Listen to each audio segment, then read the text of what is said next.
తీసుకుందాం. పరిశుద్ధుడా, స్తోత్రాలు ప్రభా. మిమ్మల్ని స్తుతిస్తున్నాం, మిమ్మల్ని కీర్తిస్తున్నాం, మిమ్మల్ని కొనియాడుతున్నాం. ఇంతవరకు మీ నామాన్ని మహింపరుచుకున్నారు ప్రభా. ఇప్పుడు వచ్చిన ప్రతి బిడ్డతో ప్రభా మీరు మాట్లాడండి. మీ సన్నిధిలో నిలిచే గొప్ప ఆధిక్యత మాకు ఇచ్చారు, అందును బట్టి స్తోత్రాలు ప్రభా. తండ్రి అని పిలిచే గొప్ప ఆధిక్యతను మీరు మాకు ఇచ్చారు. మీ ప్రజగా, మీ సొత్తుగా ప్రభా, రాయబారులుగా మీ గుణాతిశయాలు ప్రచురం చేయడానికి గొప్ప ఆధిక్యతను ఇచ్చారు. లోకము నుండి వేరు చేసి ప్రభు మీ ప్రతిష్ట జనంగా లోకంలో మమ్మల్ని నిలబెట్టినందుకు స్తోత్రాలు. మీ వారం, మీ ప్రజలం స్తోత్రాలు. ఇటు స్థితి కలిగిన మీరు ధన్యులు అని చెప్పారు. నిజంగా మేము ధన్యులం ప్రభా.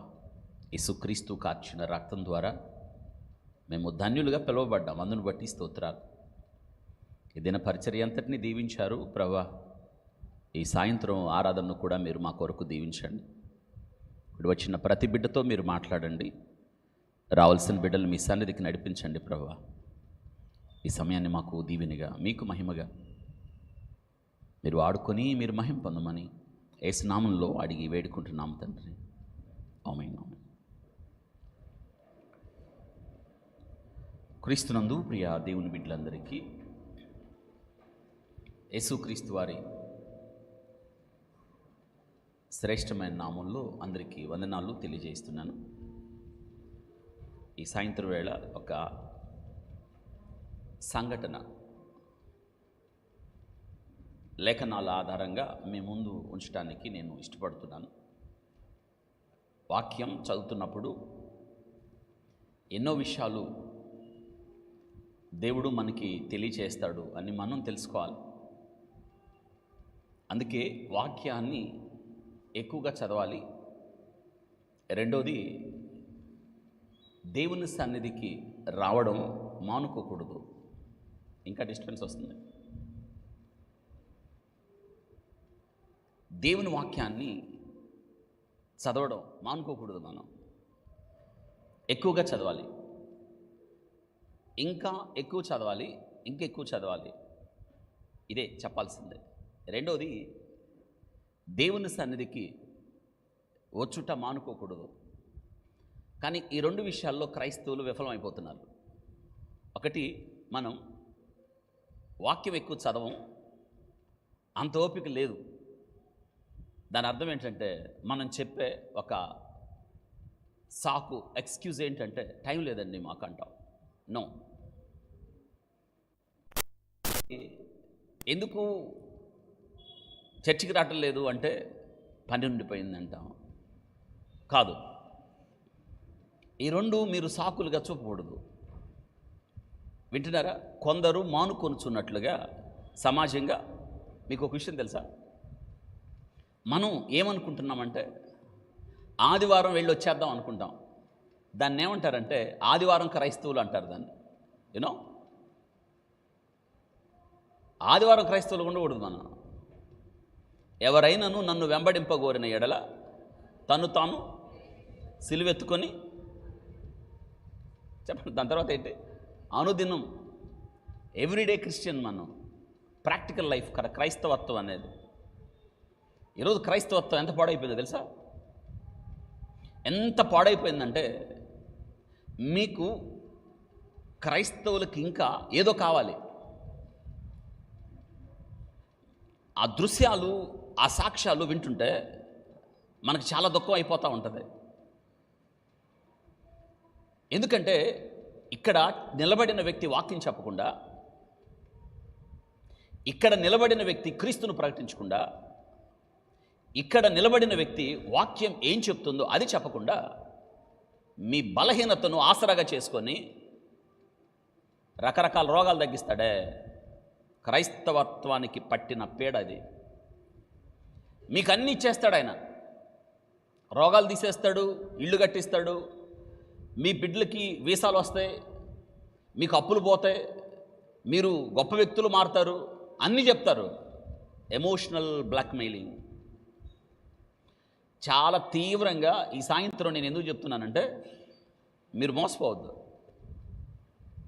అని నేను చెప్పడం లేదు. యేసు క్రీస్తు ప్రభువారు చివర ఘట్టం ఏం జరుగుతుందో శిష్యులు అడిగిన ప్రశ్నకు జవాబు చెప్పాడు ఆయన. మీరు మోసపోకుండా చూసుకోనుడి అని. వాక్యం చెప్తే ఎవరు వస్తారండి? వాక్యం చెప్తేనే రావాలి. సిలువ వర్తమానం చెప్తే ఎవరు వస్తారండి? అవసరం కాబట్టి సిలువ వర్తమానం కొరకు రావాలి. వింటున్నారా? ఇంకా రోగాలు పోతాయి, దీవెనలు వస్తాయి, ఆశీర్వాదాలు వస్తాయి. అక్కడికి వెళ్తే కారు అన్నాను. ఈ అబద్ధ బోధల వైపు మీరు మోసపోకుండా చూసుకొనుడి అని నీ వర్తమానానికి ప్రారంభంగా వాక్యానుసారంగా వాక్యంలో ఏముందో నేను చెప్పడానికి ప్రయత్నం చేస్తున్నాను. మీరు వినాలి, నేర్చుకోవాలి. వింటున్నారు? మోసపోకండి. వాక్యాన్ని మీరు చదవాలి, మోసపోవద్దు. వాక్యాన్ని మీరు చదివిన కొలది ఎక్కువ నేర్చుకోవడానికి అవకాశం కలుగుతుంది. మూడోది, మీరు అబద్ధ బోధల వైపు ప్రబలకుండా చూసుకోండి. మోసగిస్తారు అని రాయబడ్డ. మోసగించేది ఎవరో తెలుసా? మీరు ఎందుకు మోసపోతారో తెలుసా? వాక్యమే. అపవాది వాక్యమే చూపిస్తాడు, కానీ వాక్యములో నుండి క్రీస్తుని పక్కకు తీస్తాడు. మీకు అర్థం అవడానికి, మోషే ఐగుప్తు యొక్క సకల విద్యలు అభ్యసించాడు కదా. ఐగుప్తు ధనము కంటే, దానికి ముందుకు ఒక మాట రాయబడింది, మోషే పెద్దవాడైనప్పుడు విశ్వాసమును బట్టి. అందరూ పదం చెప్పండి. మోషే పెద్దవాడైనప్పుడు విశ్వాసమును బట్టి ఐగుప్తు ధనము కంటే క్రీస్తు విషయమైన గొప్ప భాగ్యం ఎంచుకొని అల్పకాల సుఖభోగములు అనుభవించుట కంటే దేవుని ప్రజలతో శ్రమ అనుభవించడం మేలని ఫరో కుమార్తె యొక్క కుమారుని అనిపించుకోవడానికి ప్రభు చెప్పాడు, take up my cross and follow. సిలువ తీసుకొని నన్ను వెంబడించు. నేటి దినాన నేను ప్రత్యేకంగా క్రైస్తవులైన మీరు, దేవుని పిల్లలైన మీకు నేర్పడానికి నాకు తెలిసిన ఒకే ఒక్క వాక్యం ఏంటంటే సిలువ వర్తమానం. మళ్ళీ చెప్తున్నాను, నాకు తెలిసింది ఒకటే, సిలువ తెలుసు, సిలువ విలువ తెలుసు, సిలువ సువార్త తెలుసు, సిలువ మోయడం తెలుసు. అదొక్కటి నేర్చుకుంటే ధన్యులు అవుతారు. కాబట్టి దినాన నేను మీకు ఒక ప్రాంతాన్ని ఎందుకు ప్రారంభంలో చెప్పానంటే, ప్రపంచంలో ఎన్నో సంఘటనలు చోటు చేసుకుంటున్నాయి. మనం గత కొంతకాలంగా ప్రపంచవ్యాప్తంగా జరుగుతున్న సంగతులు మనం వాక్యపు యొక్క వెలుగులో దాని భాష్యాన్ని తెలుసుకుంటున్నాం. ప్రపంచంలో జరుగుతున్న సంగతులు మనకేమి నేర్పిస్తున్నాయి అనే విషయాన్ని మనం దేవుని వాక్యపు వెలుగులో మనం ముగింపుకి, అంతానికి లేదా అంత్య దినాల్లో ఉన్నాము అన్న సంగతికి యేసుక్రీస్తు ప్రభువారు ఆ చివరి దినాల్లో భూమి అంతానికి వెళ్ళే ముందు ఏం జరుగుతుందో, భూమి మీద ఉన్న పరిస్థితులు స్పష్టంగా ప్రభు చెప్పాడు. అందులో ఒక కీలకమైన విషయాన్ని దినాన్ని నేను చెప్పడానికి ఇష్టపడుతున్నాను. వింటున్నారా? జాగ్రత్తగా, చిన్న వర్తమానమే, కొన్ని విషయాలు, ఈ పదాలు బహుశా మీకు కొత్తగా ఉంటే వినండి. మీరు అర్థం చేసుకుంటే చాలు. ఈ వర్తమానం కొంత మట్టుకు అర్థమైనా మీరు ఒకటి తెలుసుకుంటే చాలు. ఏంటంటే, నేను ఇక నుండి క్రీస్తు కొరకు సిలువ మోయాలి, అవి ఒక్కటి తెలుసుకుంటే చాలు. ఇక నుండి నేను సిలువ సహించాలి, ఒక్కటి తెలుసుకుంటే చాలు. నేను క్రీస్తుతో కూడా సిలువ వేయబడి ఉన్నాను అని తెలుసుకుంటే చాలు. ఇంకొకటి తెలుసుకుంటే చాలు. ఏంటో తెలుసా? Ready to die for Christ. ఇంకొకటి చివరిది ఏంటంటే, బ్రతుకుట క్రీస్తే చావైతే. అది తెలుసుకున్న రోజు యేసుక్రీస్తు ప్రభువారు భూమి మీద జీవించి ఆయన మరణాన్ని గెలిచి తిరిగి లేచి 2000 సంవత్సరాలైనా ఇంకా క్రైస్తవులు ఆ దీవెనలు, ఈ దీవెనలు, ఆడ ఆశీర్వాదాలు, వీటి కోసం పరిగెత్తడం ఎంతవరకు ఇంకా ఆలోచించండి. ఈరోజు ఈ వాక్యం ద్వారా మీకు ఒక విషయం చెప్తాను, జాగ్రత్త వినండి. ఇందులో మీకు చాలా అవసరమైన వర్తమానాలు ఉన్నాయి. వింటున్నారా? ఇంకొక మాట, మీలో చాలామంది నాకు నడుచుకుంటూ వచ్చేటప్పుడు బైబిల్ లేకుండా కనిపించారు. బైబిల్ లేకపోతే మీరు అందంగా ఉండరు చేతుల్లో. వింటున్నారా? Carry your Bible with good stationery. Bible లేకపోతే తెలుసు, వింటున్నారా, మంచిది కాదు కదా. కాబట్టి బైబిల్ తెచ్చుకోండి. మీ చేతిలో బైబిల్ ఉండాలి. వింటున్నారా? చేతిలో బైబిల్, మీరు నడుస్తున్నప్పుడు ఓపెన్ బైబిల్, అంతే. ప్రజలు నిన్ను చూచి బైబిల్ చదువుకోవాలి. నీ జీవితం అలా ఉండాలి, జస్ట్ లైక్ ఏ ఓపెన్ బైబిల్. వింటున్నారా? కాబట్టి ఇక్కడ నుంచి మీరు వచ్చేటప్పుడు ఏం తెచ్చుకోండి? చక్కటి బైబిల్ కొనుక్కోండి, రోజు చదవండి. వింటున్నారు కదా? రోజు మీరు చదవాల్సిన అవసరం ఉంది. చివరి దినాల్లో మనం యేసుక్రీస్తు ప్రభువారు మీకు ఒక సంఘటనను నేను జ్ఞాపకం చేస్తాను. మీకు దానికి ముందుగా కొన్ని విషయాలు చెప్తాను. మీకు మా చిన్నప్పుడు వినండి, భారతదేశం లౌకిక రాజ్యంగా ఉండేది. భారతదేశం అద్భుత దేశం. భారతదేశం మనం ప్లెడ్జ్ చేస్తాం. ఏంటో తెలుసా? భారతదేశం నా మాతృభూమి, భారతీయులందరూ. ఎందుకో తెలుసా? ఇట్స్ లిటరల్లీ ఏంటంటే ఇది లౌకికం, ఇది సెక్యులర్. అంటే భారతీయులందరూ డైవర్సిటీ, అన్ని మతాలు ఉన్నాయి, కలిసి ఉంటాం. అన్ని కులాలు ఉన్నాయి, కలిసి ఉంటాం. అందరినీ భారతీయులుగా చూస్తాం. We are Indians, proud to be Indian. అందుకే మనం ఈ ప్లెడ్జ్ చెప్పాం. ఏంటంటే భారతీయులందరూ నా సహోదరులు. తర్వాత నేను నా దేశాన్ని, వెరీ గుడ్. తర్వాత సుసంపన్నమైన నా దేశ హెరిటేజ్, వారసత్వం. బాగా చెప్పాం కదా. ఈరోజు ఏమైందో తెలుసా? మన దేశం దుఃఖకరం ఏంటంటే క్రైస్తవులను హింసిస్తున్న దేశాల్లో ఇది కూడా వచ్చేరింది. నేను అలా చేరకూడదని కోరుకుంటున్నాను. క్రైస్తవత్వాన్ని భారతదేశం ఇంకా అర్థం చేసుకోలేదు.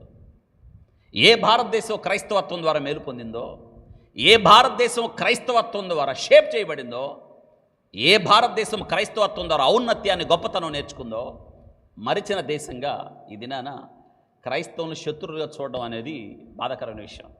ఎందుకు అలా జరిగిందో నేను చెప్పడానికి ఇష్టపడుతున్నాను, గుర్తుపెట్టుకోవాలి ఈరోజు.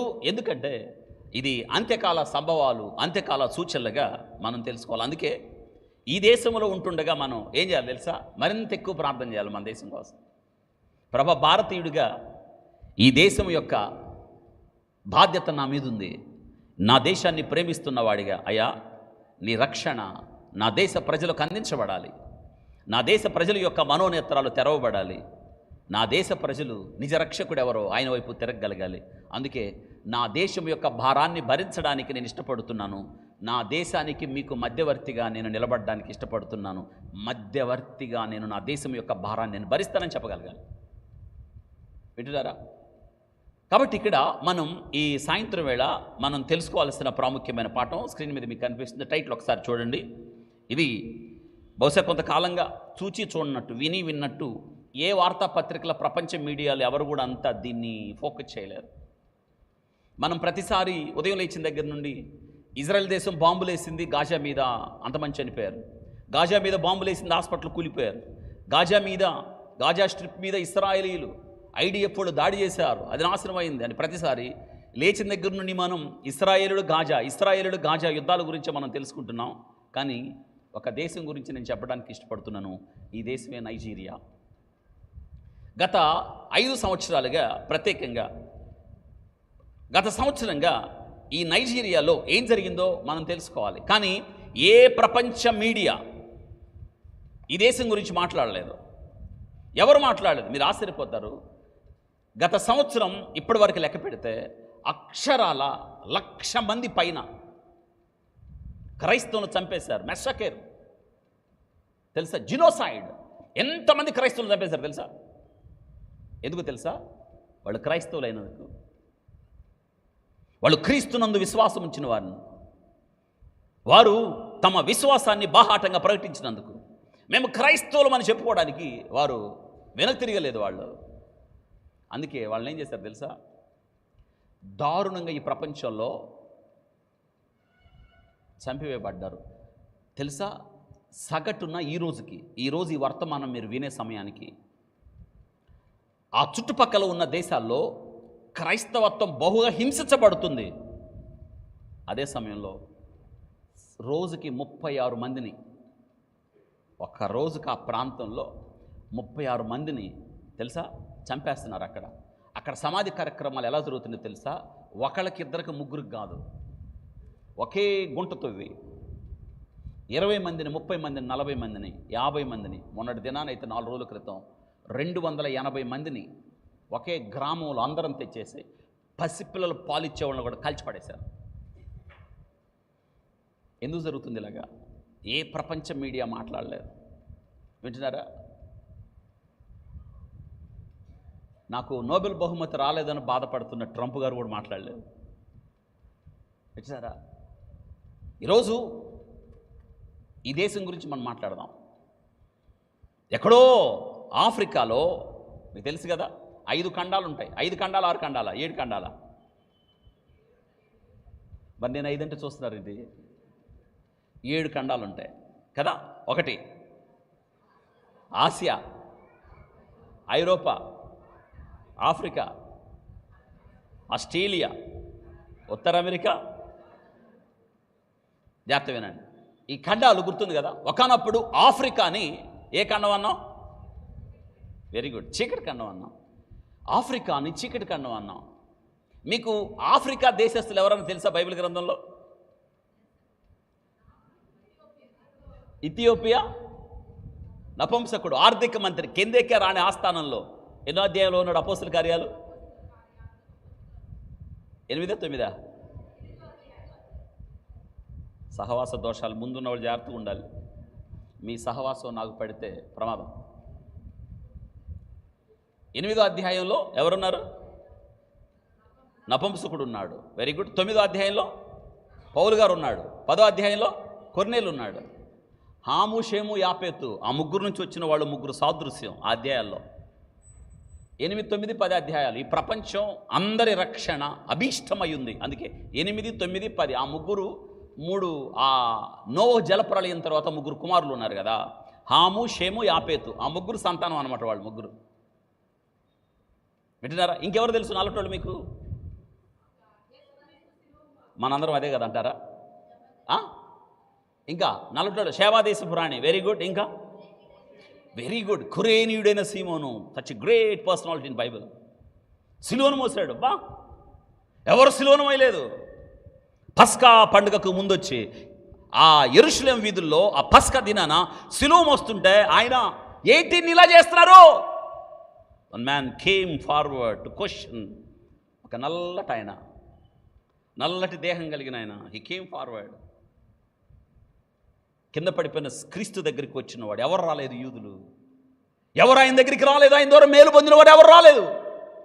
కురేనీయుడైన సీమోను తన భార్యతో 2 బిడ్డలతో యెరూషలేముకు ఆరాధించడానికి వచ్చిన క్రీస్తు ప్రభువును చూసినప్పుడు, వారు ప్రభు దగ్గరికి వచ్చినప్పుడు, ముందుకు వచ్చినప్పుడు, ప్రభు అప్పుడు సిలువ మోస్తూ కింద పడిపోయాడు.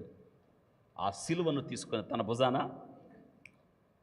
క్రీస్తుతో పాటు సిలువ మోయడానికి తన భుజాన్ని ఇచ్చినవాడు. ఆయన గురించి నేను ఒక ఆర్టికల్ రాశాను.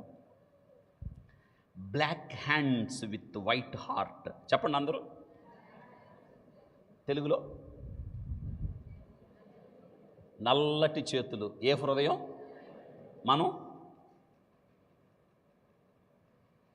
మనం అండి. తెల్లటి చేతులు మీరు చెప్పరు.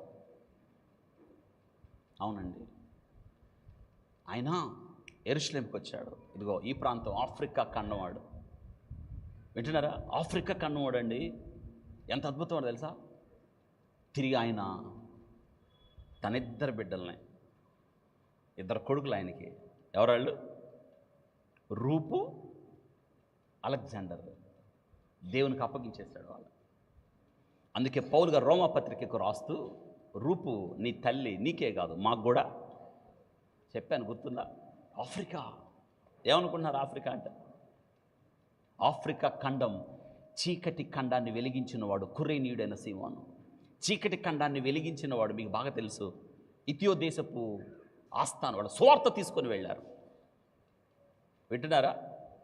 ఆ ఆఫ్రికా ఖండం, మీరు ఇర్మియా గ్రంథంలో ఇంకొక ఆయన ఉన్నాడు, ఆఫ్రికా ఖండపు వాసి. ఇర్మియాని గుంట్లో పడేసినప్పుడు, బురదలో పడేసినప్పుడు రాజుతో మాట్లాడి బయటికి తీశాడు. ఎవరైనా?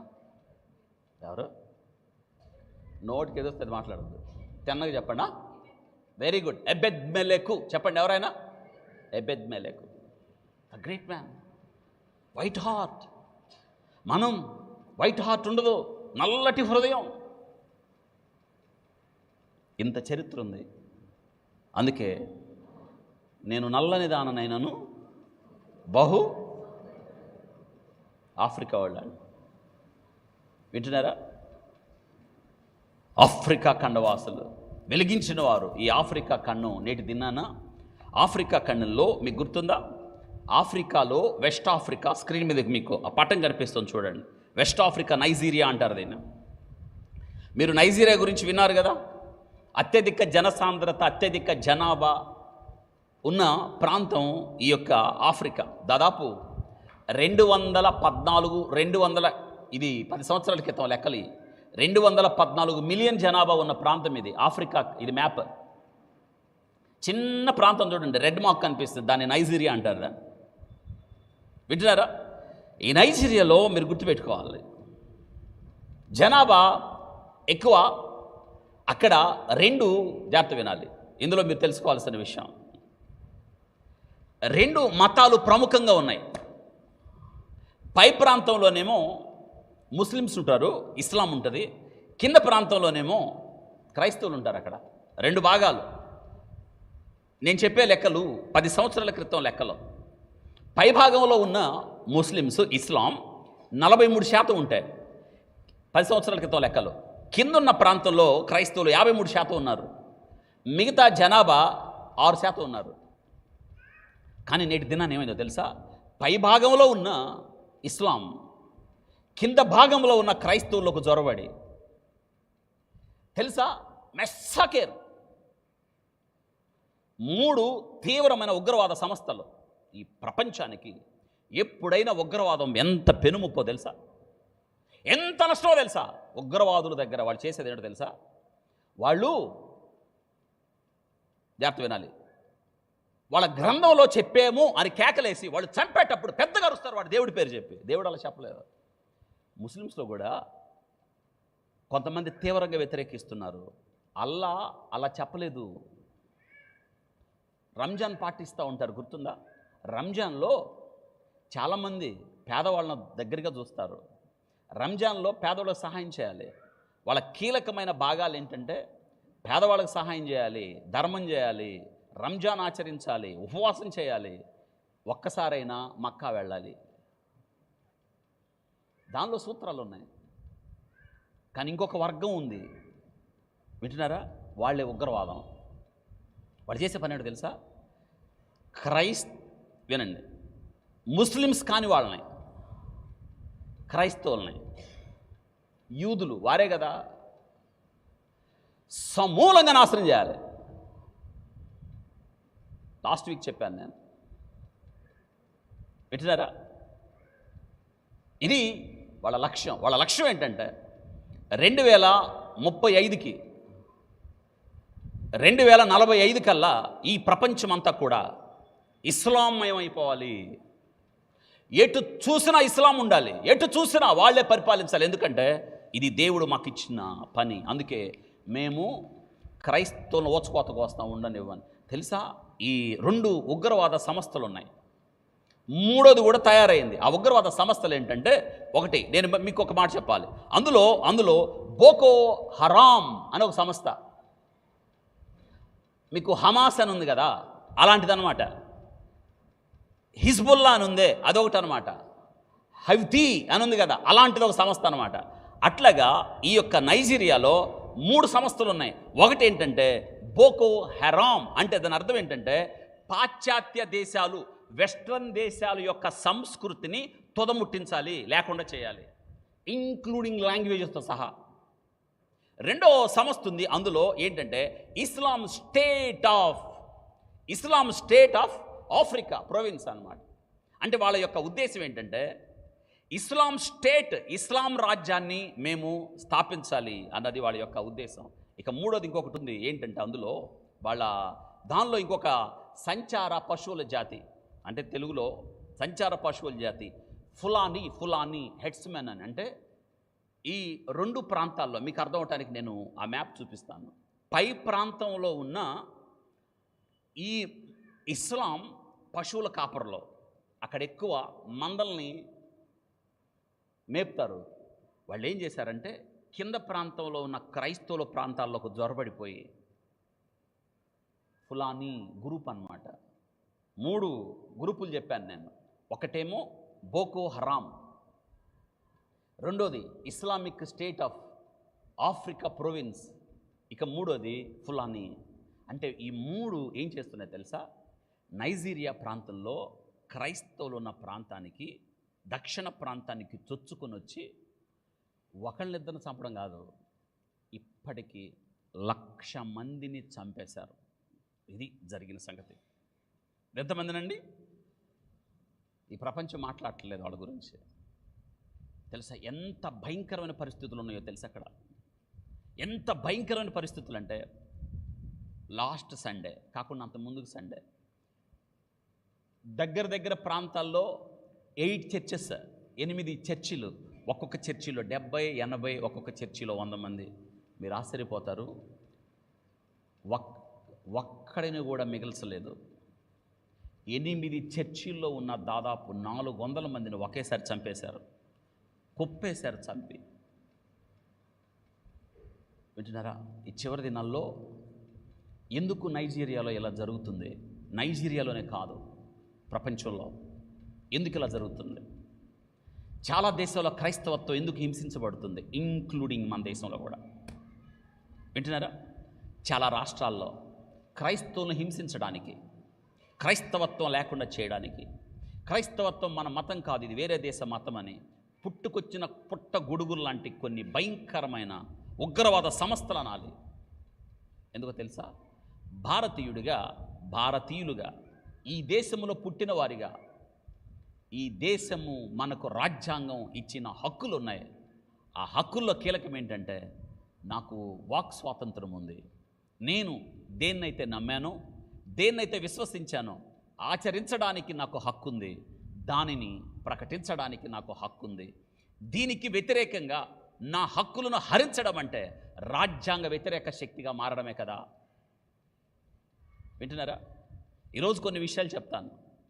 నైజీరియాలో క్రైస్తవుల కొరకు, నైజీరియాలో హింసించబడుతున్న దేవుని పిల్లల కొరకు, తమ విశ్వాసము ద్వారా, క్రీస్తునందు విశ్వాసం ఉంచడం ద్వారా హింసించబడుతున్న నైజీరియాలో ఉన్న క్రైస్తవుల కొరకు మనం ఏం చేయాలి తెలుసా? సింప్లీ వి ప్రే. ప్రార్థించడం తప్ప ఏం చేయగలం? బాధల్లో ఉన్న వారిని జ్ఞాపకం చేసుకోకుండా మనం ఉండగలమా? వారి కొరకు ప్రార్థించకుండా ఉండగలమా? వారి బాధలో మనమున్నామని, వారితో మనము శ్రమ పడడానికి సిద్ధంగా ఉన్నామని చాటి చెప్పడమే కదా మన పని. ఇక్కడ ఆలోచించండి. మీరు ఎక్కడైనా చూడండి, చాలామందిని నేను ఈ ప్రశ్న అడుగుతాను. ఎవరో తెలుసా? క్రైస్తవులు కాని వాళ్ళని నేను చాలామందిని అడుగుతాను. ఏంటంటే, మానవతావాదులు ఉంటారే, వాళ్ళని అడుగుతాను, మీరు క్రైస్తవ్యము ఎడల, నాకు చాలా పెద్ద మంది వాళ్ళతో, పెద్ద అధికారులతో, పెద్ద వాళ్ళతో మాట్లాడే సందర్భం వచ్చినప్పుడు ఖచ్చితంగా నేను కదిలించేటప్పుడు వస్తాను. ఏంటంటే, సార్ ఒక క్వశ్చన్ అడుగుతాను మిమ్మల్ని. మీకు చాలా మతాలు తెలుసు కదా, మిగతా వాటి గురించి నేను మాట్లాడను, ఒక్క క్రైస్తవత్వాన్ని గురించి నేను మాట్లాడతాను. ఎందుకంటే నేను క్రిస్టియన్ కాబట్టి.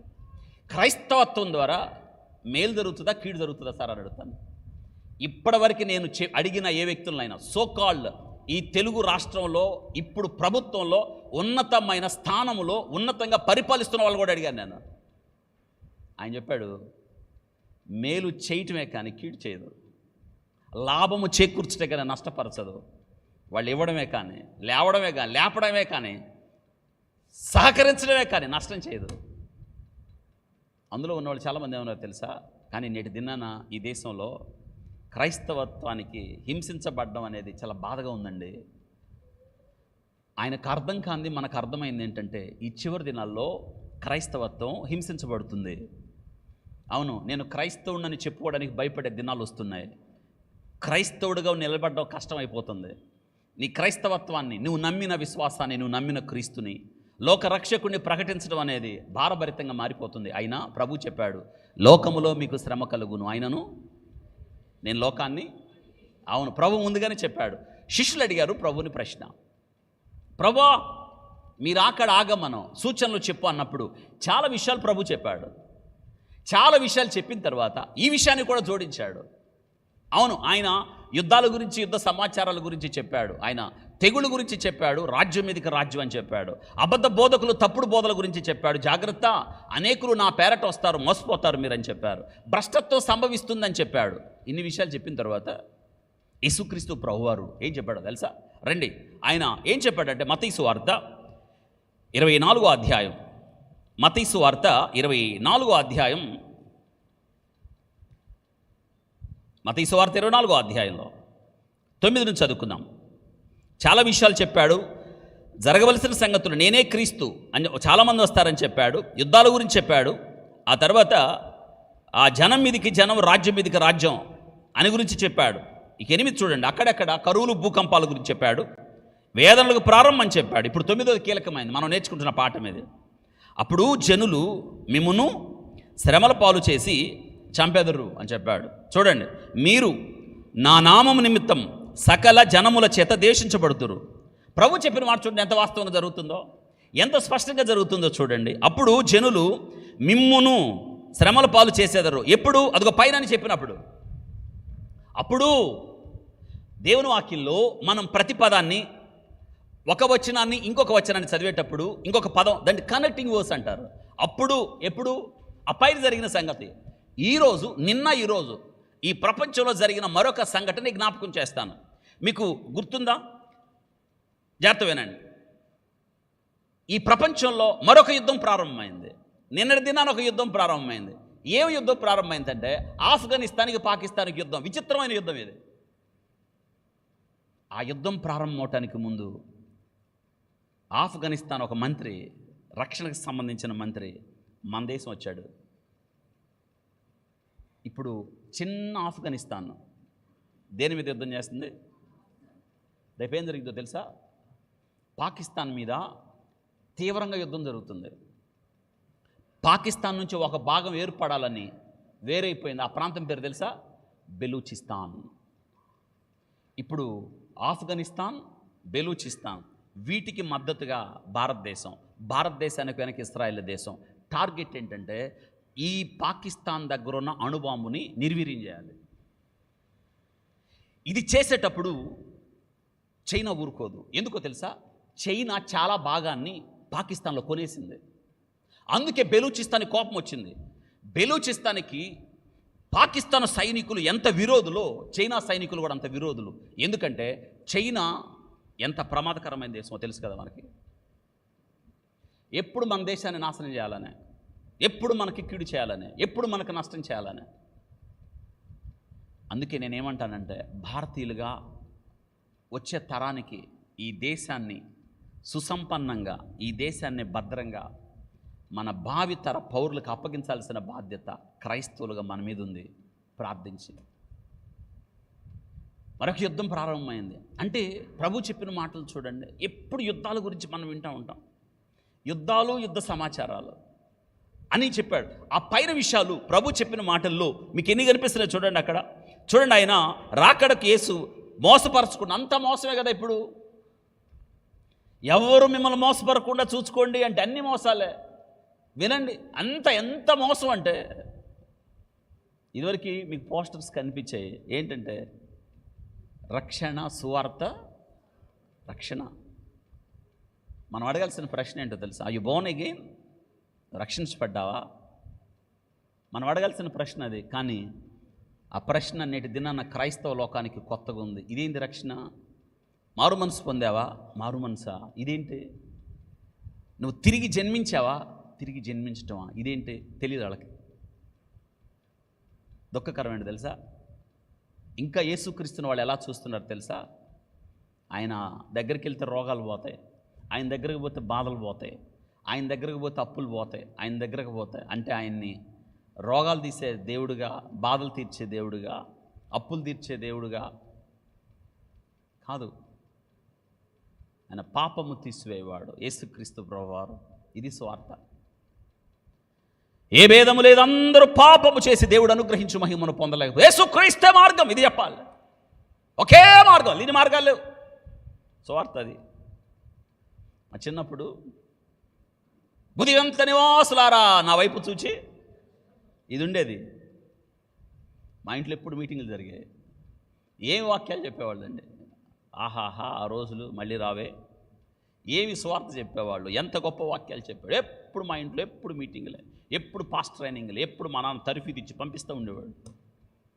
ఇప్పుడు ఆ పంపించిన స్వార్థికులు అడవి నిండా పనిచేస్తున్నారు. ఎంత ఆశ్చర్యం తెలుసా? అడవిలో మేము అలసిపోయి కూర్చున్నప్పుడు ఆయన చెప్తున్నాడు తెలుసా, మీ ఇంట్లో నువ్వు చిన్నోడివి, మీ ఇంట్లో మేము బ్రతికాం, మీ ఇంట్లో జీవించాం. ఆ రోజు మీ నాన్న చెప్పిన వాక్యం ఈరోజు మేము ఉండటానికి కారణమైంది. క్రైస్తవత్వం అంటే ఏంటో తెలుసా? సిలువ వేయడం. క్రైస్తవత్వం అంటే ఏంటో తెలుసా? కరిగిపోవడం. క్రైస్తవత్వం అంటే అరిగిపోవడం. క్రీస్తుకు కలిగిన మనసు మనం కూడా, ఇది క్రైస్తవత్వం. క్రైస్తవత్వం అంటే సంపాదించుకోవడాలు, క్రైస్తవత్వం అంటే లగ్జరీ లైఫ్ గడపడాలు, క్రైస్తవత్వం అంటే ఘనమైన బట్టలు వేసుకోవటాలు, క్రైస్తవత్వం అంటే లగ్జరీ కారులో రావడం. నో! మా అమ్మ ఒక మాట చెప్పేది, నువ్వు క్రైస్తవుడైనందుకు ఏం పోగొట్టుకున్నావు?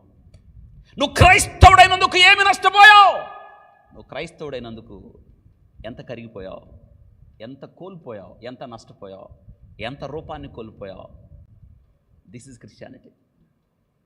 నేను మళ్ళీ చెప్తున్నాను, ఇప్పటిదాకా మీరు విన్న క్రైస్తవత్వానికి అర్థం వేరు. నేనేం చెప్తాను? రండి, మీ అప్పులు పోతాయి, రండి, మీ రోగాలు పోతాయి, రండి, ఇళ్ళు కట్టుకుంటారు, మోక్షం. క్రైస్తవత్వం వీటితో ముడిపడలేదు. నువ్వు క్రీస్తుకు దగ్గర అయ్యే కొలది, క్రీస్తును సమీపించే కొలది క్రీస్తు విలువ నీకు తెలుస్తుంది. వాక్యం చదివే కొంది జీవిత విలువ తెలుస్తుంది. వాక్యము చదివే కొంది, వాక్యమును ప్రేమించే కొలది ఎలా బ్రతకాలో తెలుస్తుంది. That's Christianity. లోకానికి అవసరం ఏంటో తెలుసా? క్రీస్తు కావాలి. ఆ క్రీస్తు నీలో ఉండాలి. క్రీస్తు తత్వాన్ని, క్రీస్తు నైజాన్ని, క్రీస్తు సారూప్యతను, క్రీస్తు ప్రతిబింబాన్ని చూపించేవాడు క్రైస్తవుడు. లోకానికి కావాల్సింది ఆ క్రీస్తు. రోగాలు పోయే క్రీస్తు, అప్పులు తీర్చే క్రీస్తు, ఇళ్ళు కట్టించే క్రీస్తు కాదు. వక్ర భాషను తీసుకొచ్చారు నేటి దినాన ఈ బోధకులు. జాగ్రత్త, మోసపోవద్దు. నన్ను చాలామంది ఫోన్ చేసి, చాలామంది, సార్ మీరు అటు చెప్పొద్దులేండి వాక్యం అన్నారండి. నేనేం చెప్పాను? ఉన్నదేగా, ఉన్నదే చెప్పాను. చెప్పకపోతే ఎట్లా? చెప్పకపోతే దేవుడు నాకు ఇచ్చిన సువార్తను నేను దాచిపెడితే, నేను ప్రభు నాకు అప్పగించిన పని చేయకపోతే నేను మోసగించినట్టే కదా. నిత్య జీవానికి వెళ్ళే మార్గాన్ని మీ ముందుండి చూపించకపోతే, నిత్య నరకానికి వెళ్ళే మార్గాన్ని చూపిస్తే మీ అందరి ప్రాణాలు ఉత్తరవాదిని నేనే కదా. నాకు ఫోన్ చేశారు, విని ఊరుకున్నా. కానీ చెప్పేదే. స్వార్థ చెప్పకపోతే ఎలాగా? రక్షణ మార్గాన్ని ప్రకటించకపోతే ఎలాగా? మేము కన్న వాటిని, విన్న వాటిని చెప్పకపోతే ఎలాగా? No, do that.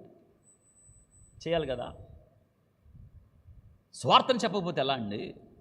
ఒక వ్యక్తి నాశనానికి వెళ్ళిపోతుంటే, ఆగో, నాశనాన్ని పోతావరా, ఇది కాదురా దారి, ఇదిగో దారి, ఇది ఇటెళ్ళయ్యా అని దారి తెలిసిన నేను, ఆ నశించిపోతున్న వ్యక్తి ఆ దారిలోకి వెళ్తుంటే ఆ దారి చూపించకపోతే ఎలా? అదే కదా స్వార్థ. నేటి దినాన అంతా మారిపోయిందండి.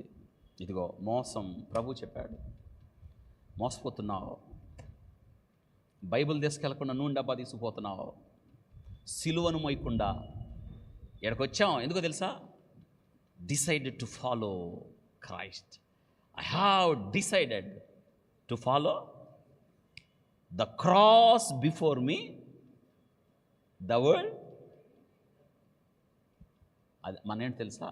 కన్విక్షన్. అదే ద క్రాస్ బిఫోర్ మీ. సిలువను మోస్తా.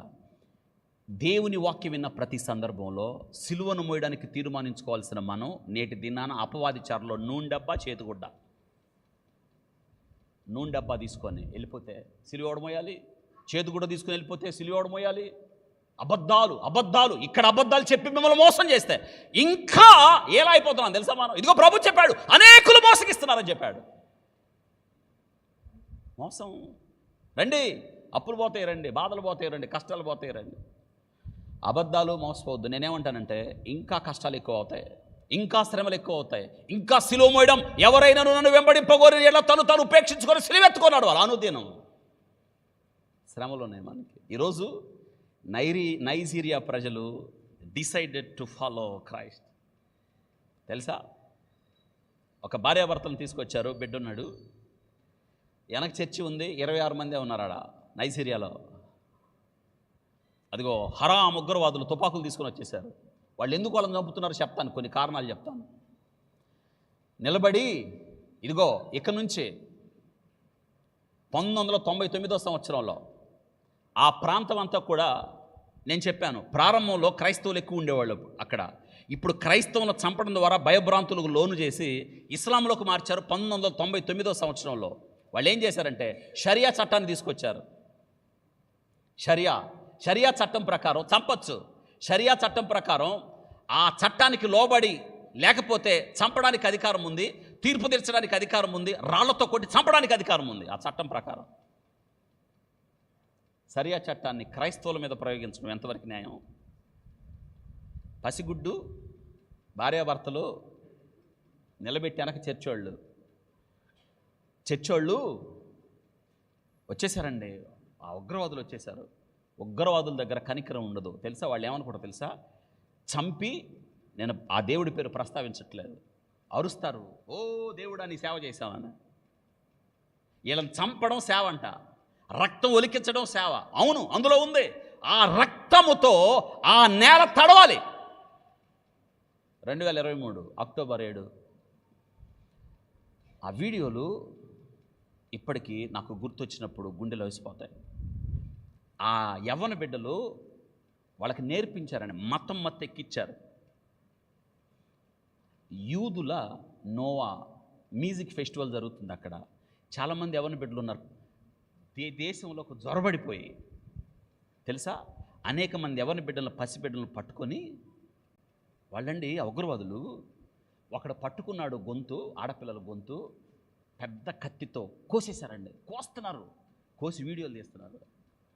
వీడియోలు తీసి ఈ యవనస్తులు ఉన్నారే, గొంతు కోసిన వాళ్ళు, తుపాకులు పట్టు వాళ్ళ తల్లిదండ్రులకు షేర్ చేసి వీళ్ళు డ్యాన్సులు వేశారు, మేము దేవుని సేవ చేశామని.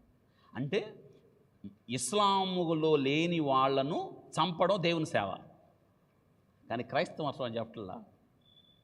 శత్రువు కోసం అవసరమైతే నీ ప్రాణాన్ని, తండ్రి వీరేమి చేయుచున్నారో వీరు ఎరుగరు గనక వీరిని. ఎంత దుఃఖకరమో తెలుసా.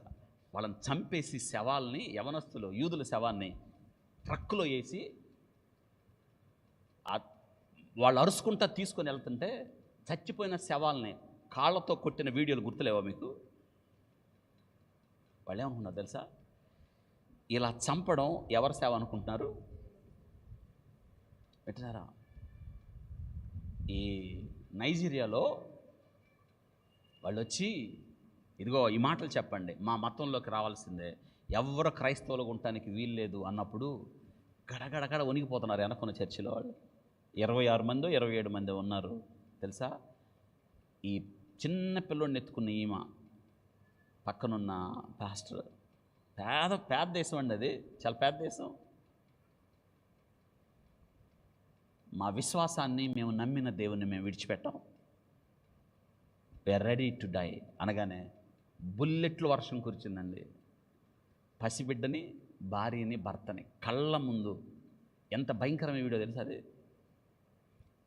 చుట్టుపక్కల 8 మంది 10 మంది ఉన్న ఉగ్రవాదులు అందరు కలిసి వాళ్ళని కాలుస్తుంటే మాంసం ముక్కలు వేసి అవతల పడ్డాయి. కానీ గొప్ప విషయం అంటే తెలుసా, వెనక చర్చ్ వాళ్ళు ఉన్నారే, 22 మంది 20 మంది ముందు వచ్చి వాళ్ళు వెనక నిలబడ్డారు. We are ready to die. వీళ్ళని విడిచిపెట్టలేదు, వాళ్ళకి అవకాశం ఇచ్చారు. మీరు ఇస్లాంలోకి వస్తారా? ఇస్లామీకరణ చేస్తున్నాం, no, ready to die for my faith. మొత్తాన్ని కాల్ చేశారు తెలుసా. పెద్ద గుంట తీసి ఒకే గుంటలో వాళ్ళని పూర్తి చేశారు. క్రైస్తవత్వం అంటే ఏంటో తెలుసా? సుఖపడ్డం కాదు. క్రైస్తవత్వం ఏంటో తెలుసా? లాభపట్టం కాదు. అందుకే ప్రభు చెప్పాడు, ఈ లోకంలో మీకేం కలుగుతుంది, అయినను మీరేం చేసేయాలి. ఇదిగో ప్రభు చాలా విషయాలు చెప్పిన తర్వాత ఈ చివరి దినాల్లో జరిగిన సంగతులు ప్రభు ఏం జరుగుతుందో చెప్పాడు. 24వ అధ్యాయంలో చూడండి, అక్కడ జనం మీదికి జనం, రాజ్యం మీదికి రాజ్యం, అక్కడక్కడ కరువులు, భూకంపాలు అని చెప్పాడు. వేదనలకు ప్రారంభం. అప్పుడు పై అన్నీ జరుగుతున్నాయి చూడండి. ఇప్పుడు అసలైన విషయం జరుగుతుంది ఏంటంటే, అప్పుడు జనులు మిమ్మును శ్రమల పాలు చేసి చంపెదరు. చూసారా? అప్పుడు జనులు ఎందుకు, ఏం చేశారని? క్రైస్తవులైనందుకు.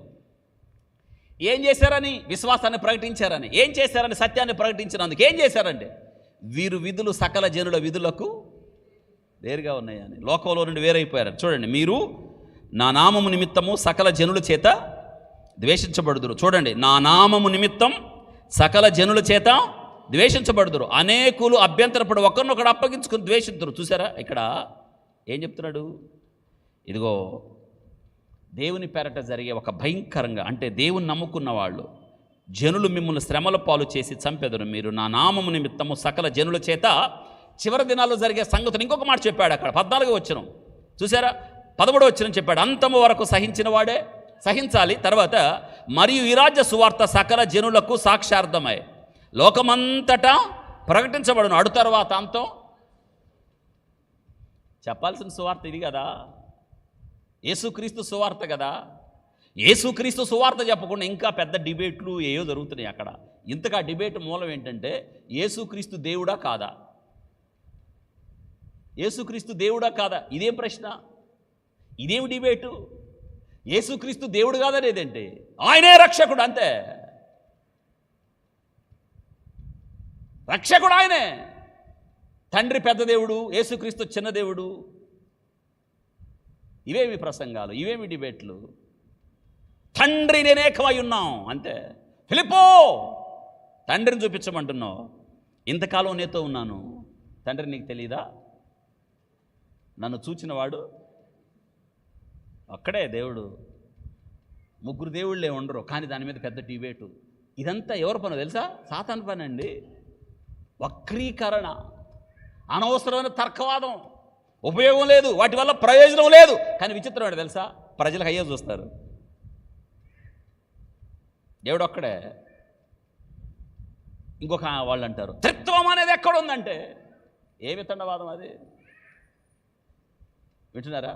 కాబట్టి దేవుడు ఒక్కడే, యేసుక్రీస్తు ప్రభువారు ఆయన. ముగ్గురు దేవుళ్ళే ఉండరు, ఏక దేవుడు ఆయన. వివరాలు మళ్ళీ నేర్చుకుంటాం మనం. వింటున్నారా? నన్ను చాలామంది అడిగారు, ఏంటండి తర్కాలు ఎక్కడ జరుగుతున్నాయి, ఎంత అవమానంగా ఉంది, వాక్యం చెప్పాల్సిన బోధకులు కూడా సువార్త చెప్పకుండా, సిలువ వార్త చెప్పకుండా, ఈ చివరి దినాల్లో రక్షణ సువార్త చెప్పకుండా, నాశనానికి వెళుతున్న ప్రజలను అగ్నిలో నుండి లాగినట్టు లాగకుండా ఏంటి ఈ డిబేట్లు అంటే? ఉపయోగం ఏముంది కదా? సాతానుడు వాక్యాన్ని చూపించి డైవర్షన్ తీసుకెళ్తాడు. అదే అండి, వాక్యాన్ని చూపిస్తాడు. ఇదిగో ఏడుంది, ఇది మాది గొప్ప అంటే మాది గొప్ప, మాది గొప్ప అంటే మాది గొప్ప. రెండు వర్గాలు. ఈ వర్గాల మధ్య ఆ సబ్జెక్టే నలుగుతుంది, కానీ సువార్త చెప్పరు. ఇవి చివరి దినాల్లో జరుగుతాయి. ఇది వింటున్నారా? నేను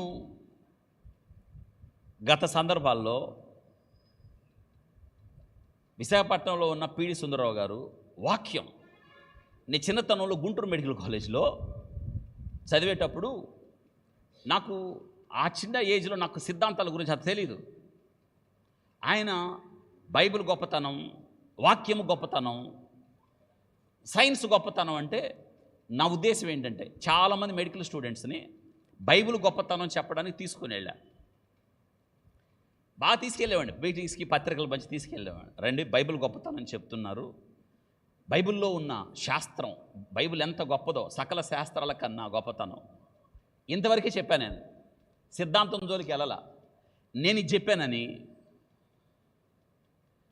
పిడి సుందరరావు గారు సిద్ధాంతం గురించి నాకు అనవసరం, నాకు తెలియదు అసలు ఆ సిద్ధాంతం గురించి, ఆ రోజు తెలీదు.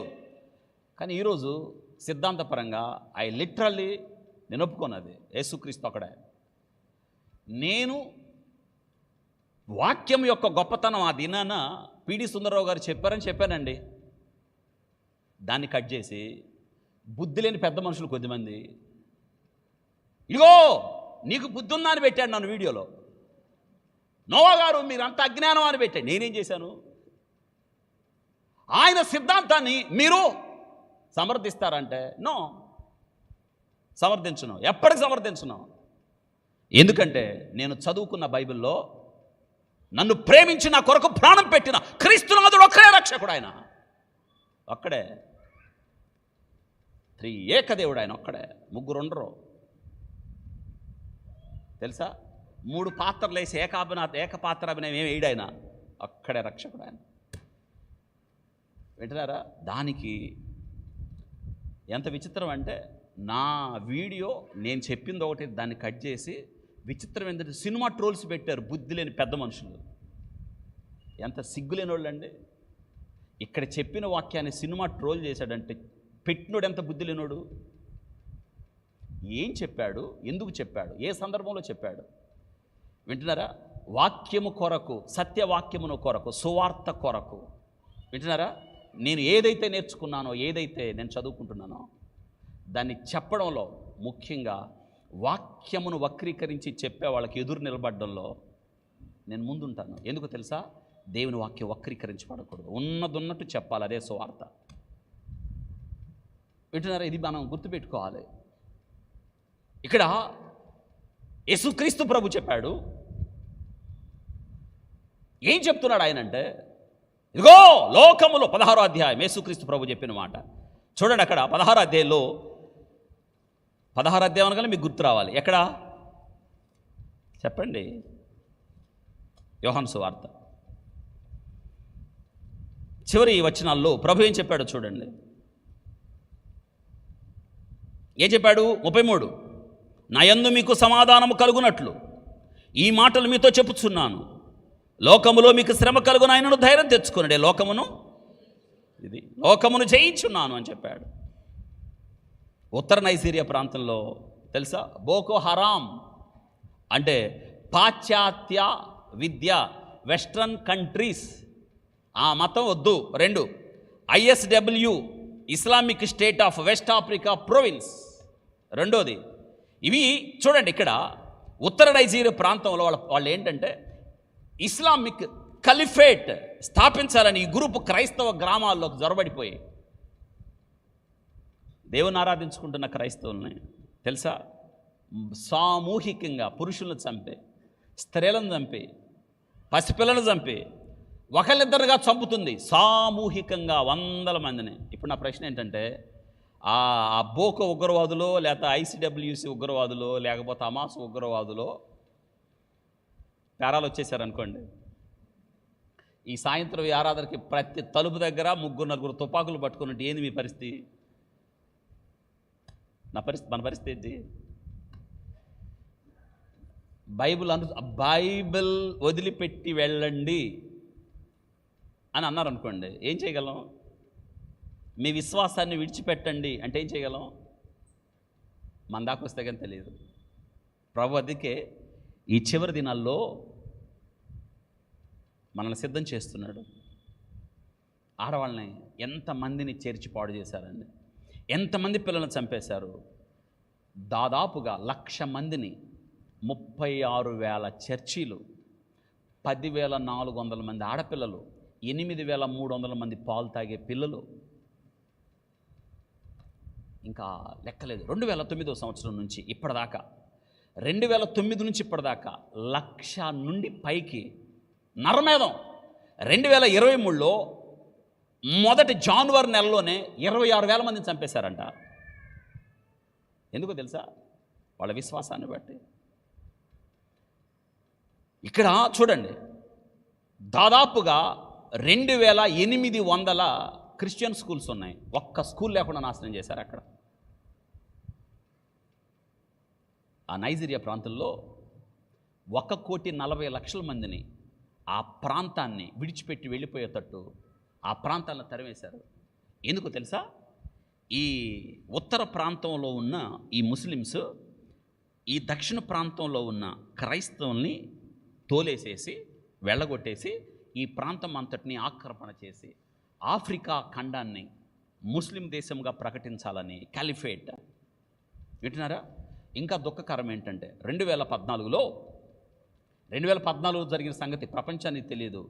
ఒక స్కూల్లో, 2 స్కూల్లో, చిక్బోక్ ప్రాంతంలో దాదాపుగా 250 మంది పిల్లల్ని, టీనేజ్ గర్ల్స్ని, క్రైస్తవ పిల్లల్ని కిడ్నాప్ చేసి తీసుకెళ్ళిపోయారు. మీకు యూట్యూబ్లో కనిపిస్తుంది.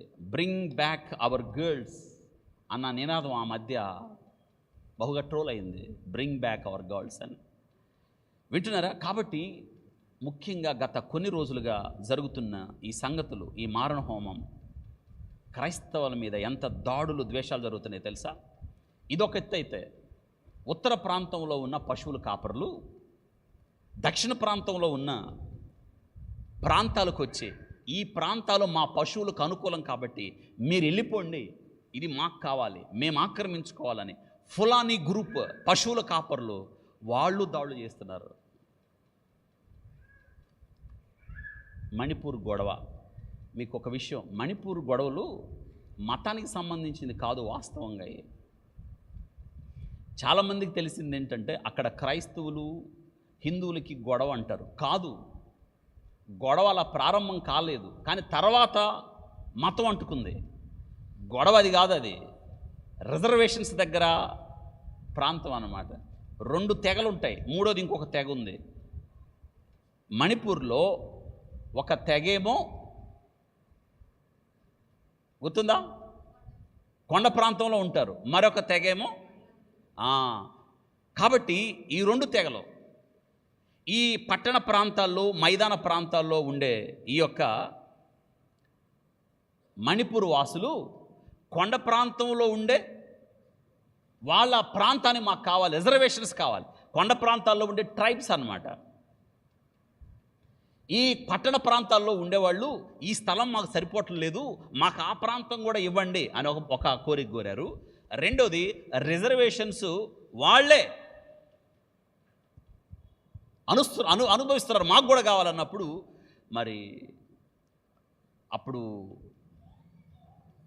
ఎన్నికైన పార్టీ మీకు రిజర్వేషన్స్ ఇస్తామని ఈ పట్టణ ప్రాంతాల్లో ఉన్న వాళ్ళకి చెప్పడమే కాకుండా కొండ ప్రాంతాల్లో ఉన్న వాళ్ళ భూమి కూడా మీకు కొద్దిగా ఇస్తామని అన్నప్పుడు ఎలక్షన్లో గెలవడం, అవతల కొండ ప్రాంతాల్లో ఉండేవాళ్ళు కోర్టుకు వెళ్ళటం, కోర్టు రిజర్వేషన్లు ఇవ్వండి, ఆ భూభాగాన్ని కూడా కొంత ఏళ్ళకి ఇవ్వండి అనగానే నా కొండ ప్రాంతంలో ఉండేవాళ్ళు కోపం వచ్చింది. నేను ఆ పేర్లు పలకట్లేదు మీతో, ఆ పేర్లు చెప్పటం లేదు,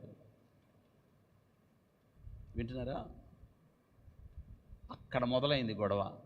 అది గొడవ మొదలయ్యి ఎంత దారుణమైన పరిస్థితి, మతం అంటుకుంది. కొండ ప్రాంతాల్లో ఉండేవాళ్ళు క్రైస్తవులు, మైదాన ప్రాంతంలో పట్టణ ప్రాంతంలో ఉండేవాళ్ళు హిందువులు. గొడవ మతానికి సంబంధించింది కాదు, కానీ చివరికి తిరిగి వచ్చి ఎక్కడికి అయింది అది. ఈరోజు ఈ మాటల్ని జ్ఞాపకం చేస్తున్నాను, వింటున్నారా? ఎందుకు క్రైస్తవత్వం హింసించబడుతుంది? ప్రభు చెప్పాడు ఈ చివరి దినాల్లో. ఎందుకు క్రైస్తవులు అంటే ద్వేషం? క్రైస్తవులు నష్టం చేయరు కదా, క్రైస్తవులు మేలే చేస్తారు కదా, క్రైస్తవులు లాభమే చేస్తారు కదా, హింసించబడి దూషించబడి ఎదుటి వ్యక్తికి హాని చేయరు కదా, సహించేవాళ్ళు కదా క్రైస్తవులు, వారు హింసించబడి దీవించేవాళ్లే కదా క్రైస్తవులు. ఎందుకు ఈ క్రైస్తవులు అంటే? అవును, సత్యం అంటే లోకానికి ఇష్టం లేదు కదా. మీకు అర్థమవటానికి చెప్తాను. మీరు చూడండి లోకం తీరు ఎలా ఉంటుందో, లోకం ఎంత భయంకరమో చూడండి. ఒక సిగరెట్ తాగేవాడు లేదా మందు తాగేవాడు పక్కనున్న అడిగాడు అనుకోండి, వాడు సిగరెట్ ఇస్తాడు, నిర్బంధంగా ఇస్తాడు, లేదని చెప్పడం. మందు తాగుదామంటే నా దగ్గర డబ్బులు లేవంటే నేను పోపిస్తాను రా అంటాడు, ముందు పోపిస్తాడు కదా. కానీ వినండి, సినిమాకి వెళ్దాంరా అంటే పదండి, టికెట్ లేకపోతే కొందామలే పదండి అని అందరూ సమూహంగా కానుకలు సమకూర్చుకొని పోతారు ఆడకే. కానీ ప్రార్థనకి వెళ్దాంరా అంటే రారే. వింటున్నారా? ఎంత విచిత్రం. నైట్ 2 అయింది టైం, 2 అయింది టైం. మా మిస్సెస్ వాళ్ళ తమ్ముడు రైల్వే స్టేషన్ మాస్టర్గా చేస్తాడు. వాడు ఊరికి వెళ్తా నా చేత ప్రేయర్ చేయించుకున్నాడు. వాడు వెళ్తున్నాడని నేను ఇంటి బయటకు వస్తే డివైడర్ ఉంది, మా ఇంటి ముందు డివైడర్ తెలుసు కదా, అక్కడ ఒక ఆయన కూర్చొని, ఆయన ఏ పరిస్థితుల్లో ఉన్నాడో తెలీదు, మా బామర్ది బయట బ్యాగ్ పట్టుకున్నట్టు పిలుస్తున్నాడు రమ్మని. వీడికి కొంచెం భయం వేసింది, ఏంటి పిలుస్తున్నాడని. నన్ను అడిగాడు, పోయిరా ఏందో తాగినట్టున్నాడు ఏందని అడిగి. వీడు వెళ్ళాడు, దగ్గర నిలబడి ఏంది అడిగితే ఆయన అన్నాడంట, అయ్యా చేతిలో బాటిల్ ఉంది కొంచెం తాపించు అంటున్నాడంట. అరే రే రే రే రే అంటే ఆయనకి ఏం లేదు.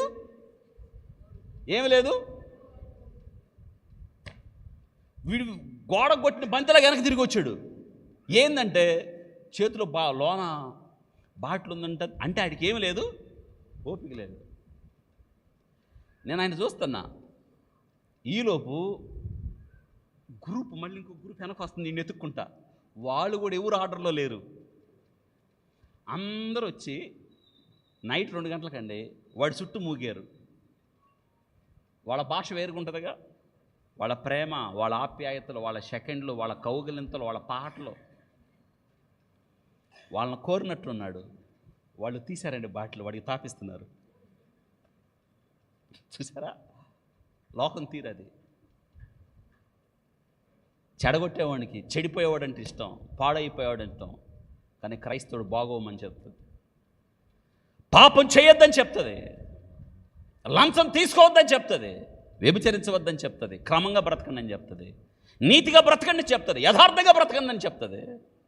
యేసుక్రీస్తు ప్రభువారు ఆ జీవితాన్ని లోకానికి ఇవ్వడానికి వచ్చాడని చెప్తుంది. పాపమున కొద్ది జీతం మరణం అని చెప్తుంది. ఇది గుర్తుపెట్టుకోవాలి. ఎందుకు చంపుతున్నారంటే వాళ్ళని ఆ ప్రాంతాన్ని ఆక్రమించి క్రైస్తవత్వాన్ని లేకుండా ఇస్లాం మతాన్ని చొప్పించాలని అమాయకులైన ప్రజల్ని, దేవుని ఆరాధిస్తున్న ప్రజల్ని, బలహీనులైన ప్రజల్ని, పేదవారైన ప్రజల్ని. ఈ నైజీరియా సంగతి మాత్రమే కాదు, నేను లాస్ట్ వీక్ మీకు వీడియో ఒకటి చూపించాను. 40 సంవత్సరాల క్రితం మా దేశంలో మేము బ్రతకలేము, మేము పాశ్చాత్య దేశకి వెళ్తామని చాలామంది ఈ మధ్యప్రాచ్యం నుంచి, మిడిల్ ఈస్ట్ నుంచే, సిరియా నుంచి, పాకిస్తాన్ నుంచి, చుట్టుపక్కల ఉన్న దేశాల గురించి, ఇరాన్, ఇరాక్ నుంచి చాలామంది వలస వెళ్ళారు. ఎక్కడికి వెళ్ళారు? అమెరికా దేశం వెళ్ళారు, కెనడా వెళ్ళారు, ఆస్ట్రేలియా వెళ్ళారు, ఇంగ్లాండ్ వెళ్ళారు, చాలా దేశాలకు వెళ్ళారు. ఎందుకు వెళ్ళారు తెలుసా? ఆ దేశాల్లో చట్టాలు వారికి పేదవాళ్ళని చేర్చుకోవడానికి. శరణార్థులు అంటారు. మన దేశాన్ని ఎవరు ఆశ్రయించినా, మన దేశంలో బ్రతకడానికి ఎవరు వచ్చి మమ్మల్ని బ్రతికించండి, మాకు అన్నం పెట్టండి, మేము ఉండటానికి మాకు ఆశ్రయం ఇవ్వండి అన్నప్పుడు వాళ్ళకి కొన్ని చట్టాలు చేశారు పేదవాళ్ళ కోసం. ఆ చట్టాలను ఆసరాగా చేసుకొని వీళ్ళు జ్వరపడ్డారు. బతకడానికి వెళ్ళారండి 40 సంవత్సరాల క్రితం. అక్కడున్న చట్టాలని శరణార్థుల కోసం, పేదవాళ్ళ కోసం, వేరే దేశాల నుంచి వచ్చి మన దేశంలో బ్రతకాలనుకున్న వారి కోసం, వెసులుబాటు కోసం వారికి కొన్ని హక్కులు ఇచ్చి, వారికి కొంత ఫండింగ్ ఇచ్చి, వారు ఉండడానికి షెల్టర్స్ ఇచ్చారు ఆ దేశాల వాళ్ళు. ఈ 40 సంవత్సరాలు, 30 సంవత్సరాలు, 20 సంవత్సరాలు ఏమైంది తెలుసా?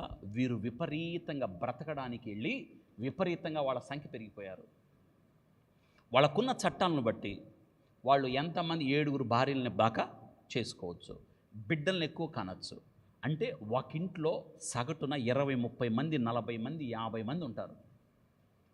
రాను ఏమైందంటే, ఏ చట్టాలైతే వారికి ఆ దేశస్తులు వారు బ్రతకడానికి అనుకూలంగా ఇచ్చారో, వారు బ్రతకడానికి వారికి ఆ దేశం యొక్క జాతీయ ఆదాయంలో కొంత భాగాన్ని ఇచ్చారో, దాన్ని ఆసరాగా చేసుకొని వీళ్ళు ఏం చేశారు తెలుసా?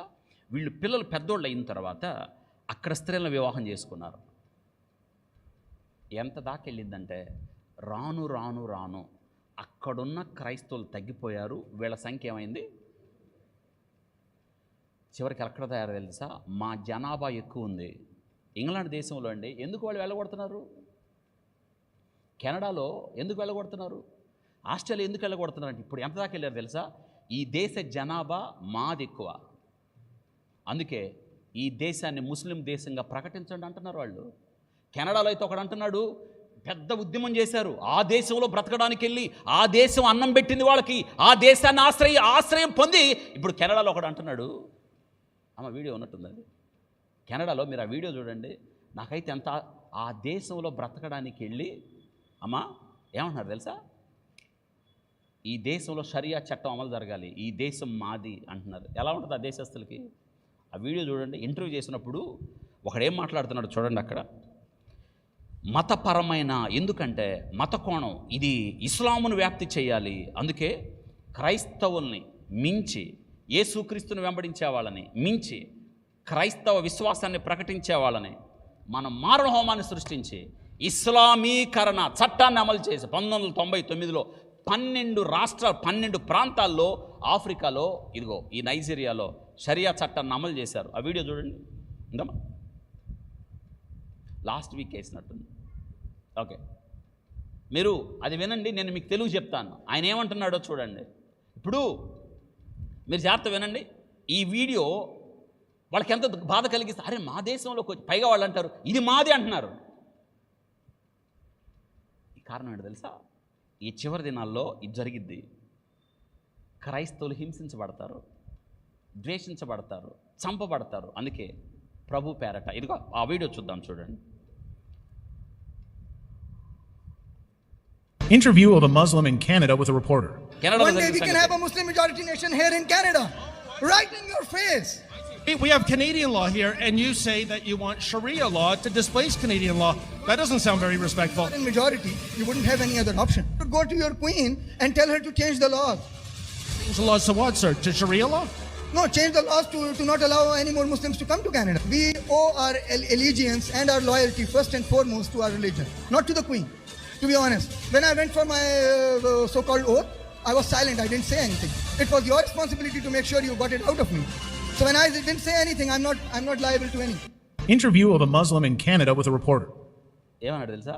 మేము వచ్చాం, మేము ఎక్కడ ఉన్నాం, మా జనాభా ఎక్కువైంది, మాకు హక్కులు ఉన్నాయి, ఇది షరియా చట్టం అమలు చేయాలి. ఇప్పుడు మన దేశంలో మన దేశ చట్టాలు ఉంటాయి, మన దేశంలో అమెరికా చట్టాలు ఉంటాయా? మన దేశంలో బ్రతకడానికి వచ్చిన వాళ్ళు మన చట్టానికి లోబడాలి, కానీ ఆ దేశంలో చట్టాలంటే కుదురుతుందా? ఏం చేయాలి వెళ్ళి? ఇస్లామీకరణ. ప్రపంచం అంత్యక్రీస్తు రాకడకు సిద్ధపడుతుంది, క్రీస్తు విరోధి కొరకు. అంటే ఏ దేశంలో చూచిన అలజడులు అని మనం గుర్తుపెట్టుకోవాలి. వింటున్నారా? ఏ దేశంలో అయినా సరే అలజడులు. ఇదే మనం ఏం నేర్చుకుంటామంటే అక్కడ ఇస్లాం స్థాపనే వారి యొక్క, అంటే seeking elimination of the Christians, non ముస్లిమ్స్ని. It's brutal violence. క్రైస్తవులు కాని వాళ్ళని ఏం చేయాలంటే సామూహికంగా చంపేయాలి. అది ఆ చట్టం చెప్తుంది. అది దేవుని సేవ చేయడం అంట. ఇది ఎలా సాధ్యం? నైజీరియాలో 1,00,000 మంది పైనండి రోజుకి 36 మంది నుంచి 40 మందిని చంపేస్తున్నారు, కానీ వాళ్ళు వెనక్కి తగ్గలేదు, వారి విశ్వాసాన్ని విడిచిపెట్టలేదు. చంపుతారు అని తెలిసినా కానీ చర్చిలు మూతయలేదు. మనం ఈ ప్రాంతాన్ని విడిచి వేరే ప్రాంతం వెళదాం అని అనుకోలేదు, నిలబడదాం. పోరాటంతో కాదు, ప్రార్థనతో. క్రీస్తు పక్షాన శ్రమ అనుభవించటం కూడా ఈ చివరి దినాల్లో దేవుడు మనకిచ్చిన గొప్ప ఆధిక్యత కదా. ఎంతమంది ఉగ్రవాదులు వచ్చినా, ఎన్ని చట్టాలు అమలు చేసినా క్రైస్తవత్వాన్ని, క్రైస్తవ విశ్వాసాన్ని ఆపడం ఎవరి తరం? ఈ చివరి దినాల్లో ఇంకా ఎక్కువగా ఇటువంటి హింస జరుగుతుంది. క్రైస్తవత్వం ద్వేషించబడుతుంది, క్రైస్తవత్వం తోలనాడబడుతుంది. కారణం ఏంటో తెలుసా? క్రైస్తవుడు మిగతా వాళ్ళకి విభిన్నంగా బ్రతికేవాడు. అందుకే ప్రభు ఏం చెప్పాడంటే, ఐగుప్తులో ఉన్న ఇశ్రాయేలీయులను ఆయన వెలుపలకు తీసుకొచ్చాడు. ఐగుప్తులో ఉంచలేదాన్ని, వేరుగా బ్రతకండి అని చెప్పాడు. అందుకే క్రైస్తవులు ఎవరంటే వారి విధులు సకల జనుల విధులకు ప్రత్యేకత. పిలువబడినవారు, బయటికి పిలువబడినవారు. అందుకే బయటికి పిలువబడి దేవుడు ఒక శ్రేష్టమైన చట్టాన్ని ఇచ్చాడు, అదే బైబిల్. దీన్ని అనుసరిస్తున్నప్పుడు ప్రజలకు ద్వేషం.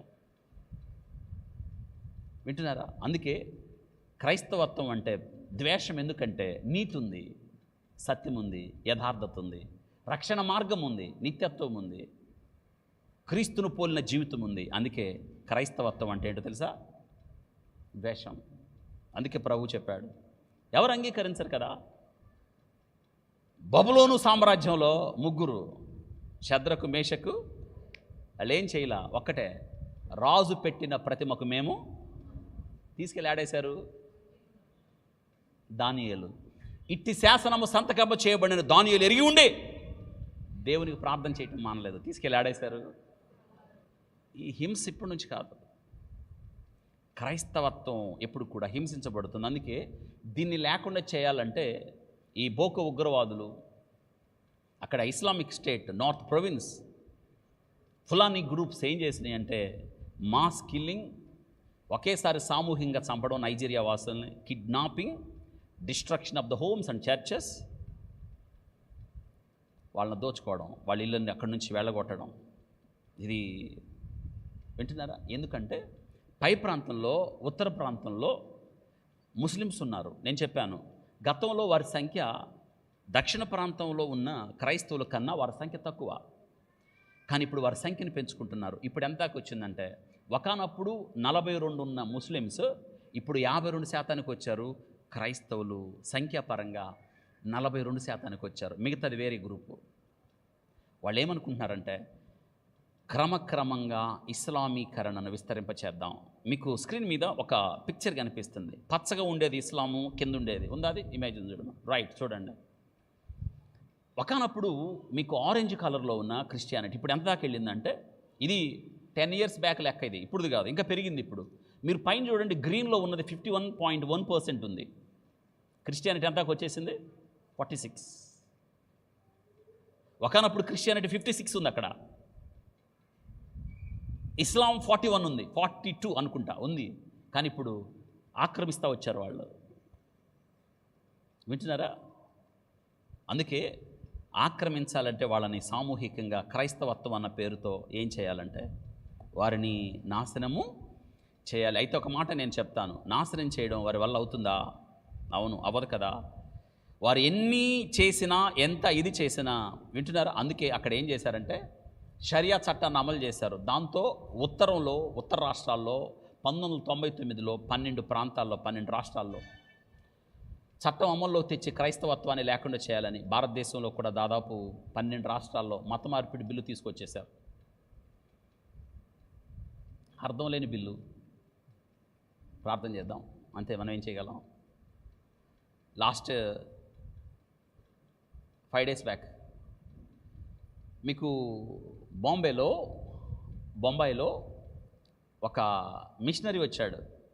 ఆయన ఎందుకు వచ్చాడంటే వాళ్ళ తల్లిదండ్రులు అక్కడ, నాకు ఆ ఏరియా గుర్తు రావట్లేదు, ఇందాక నుంచి నేను ఆలోచిస్తానని గుర్తు రాలేదు.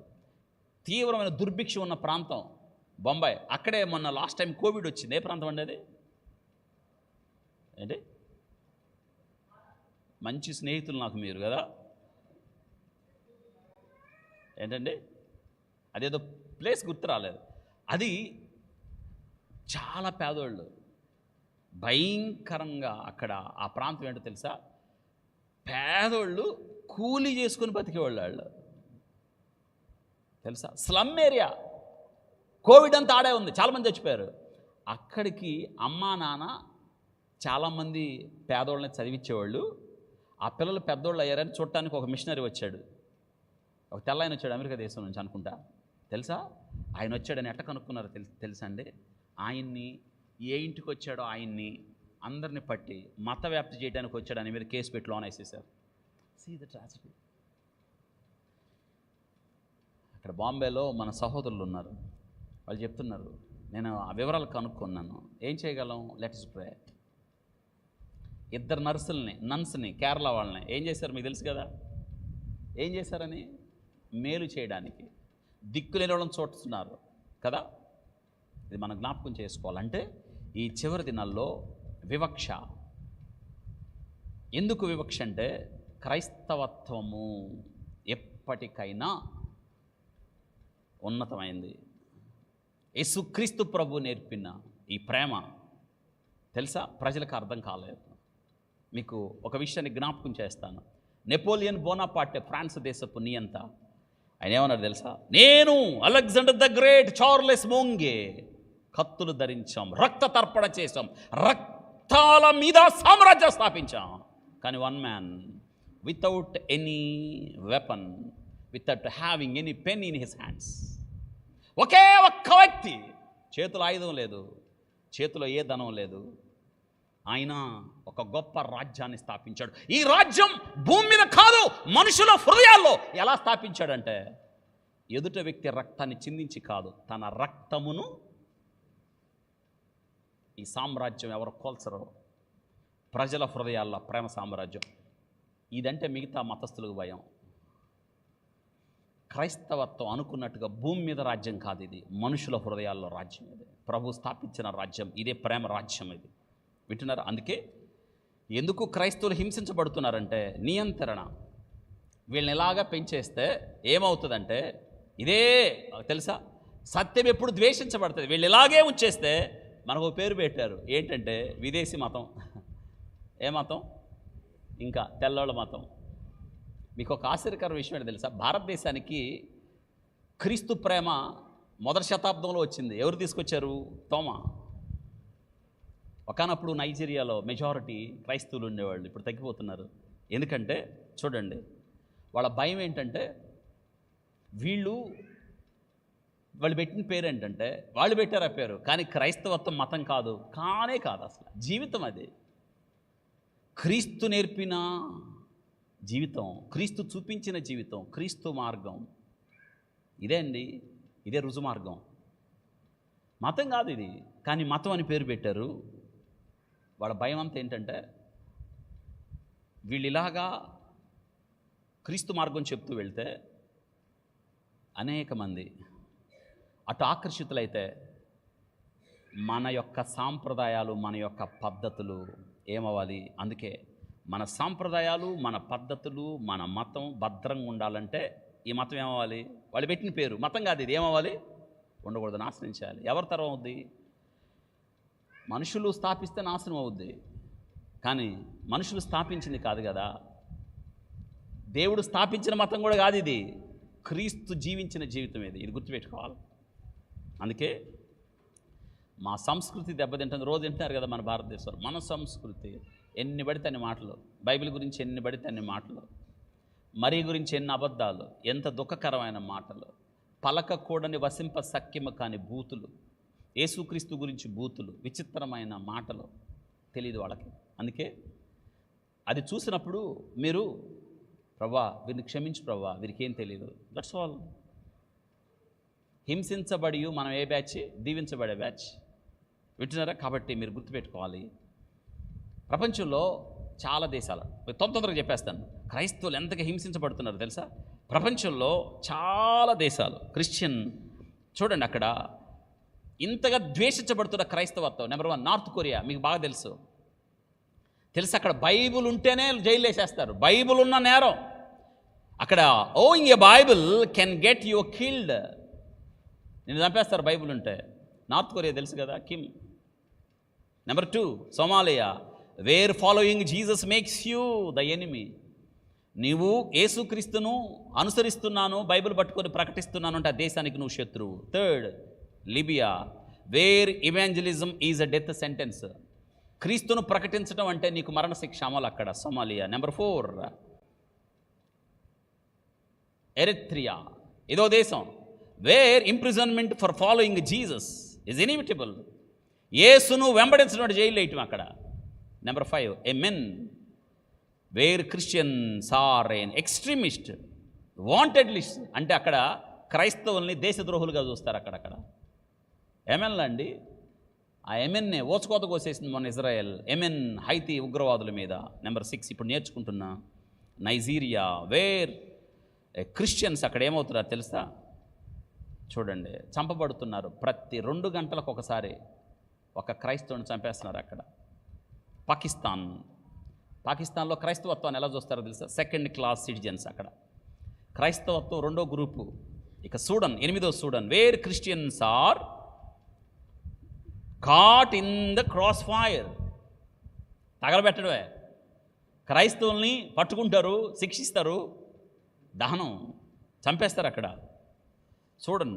Number 9 Iran, where being a Christian is a crime against national security. జాతీయ భద్రతకు భంగం కలిగించడం అన్నమాట. Number 10 Afghanistan, where there is no Christians. అక్కడ క్రైస్తవులు అనేవాళ్ళు ఉండటానికి వెళ్ళలేదు. ఈ జాబితాలో దుఃఖకరం ఏంటంటే మన ప్రముఖమైన లౌకికమైన భారతదేశం కూడా వచ్చి ఈ జాబితాలో చేరింది. ఏంటంటే క్రైస్తవత్వం ఇక్కడ కూడా హింసించబడుతుంది.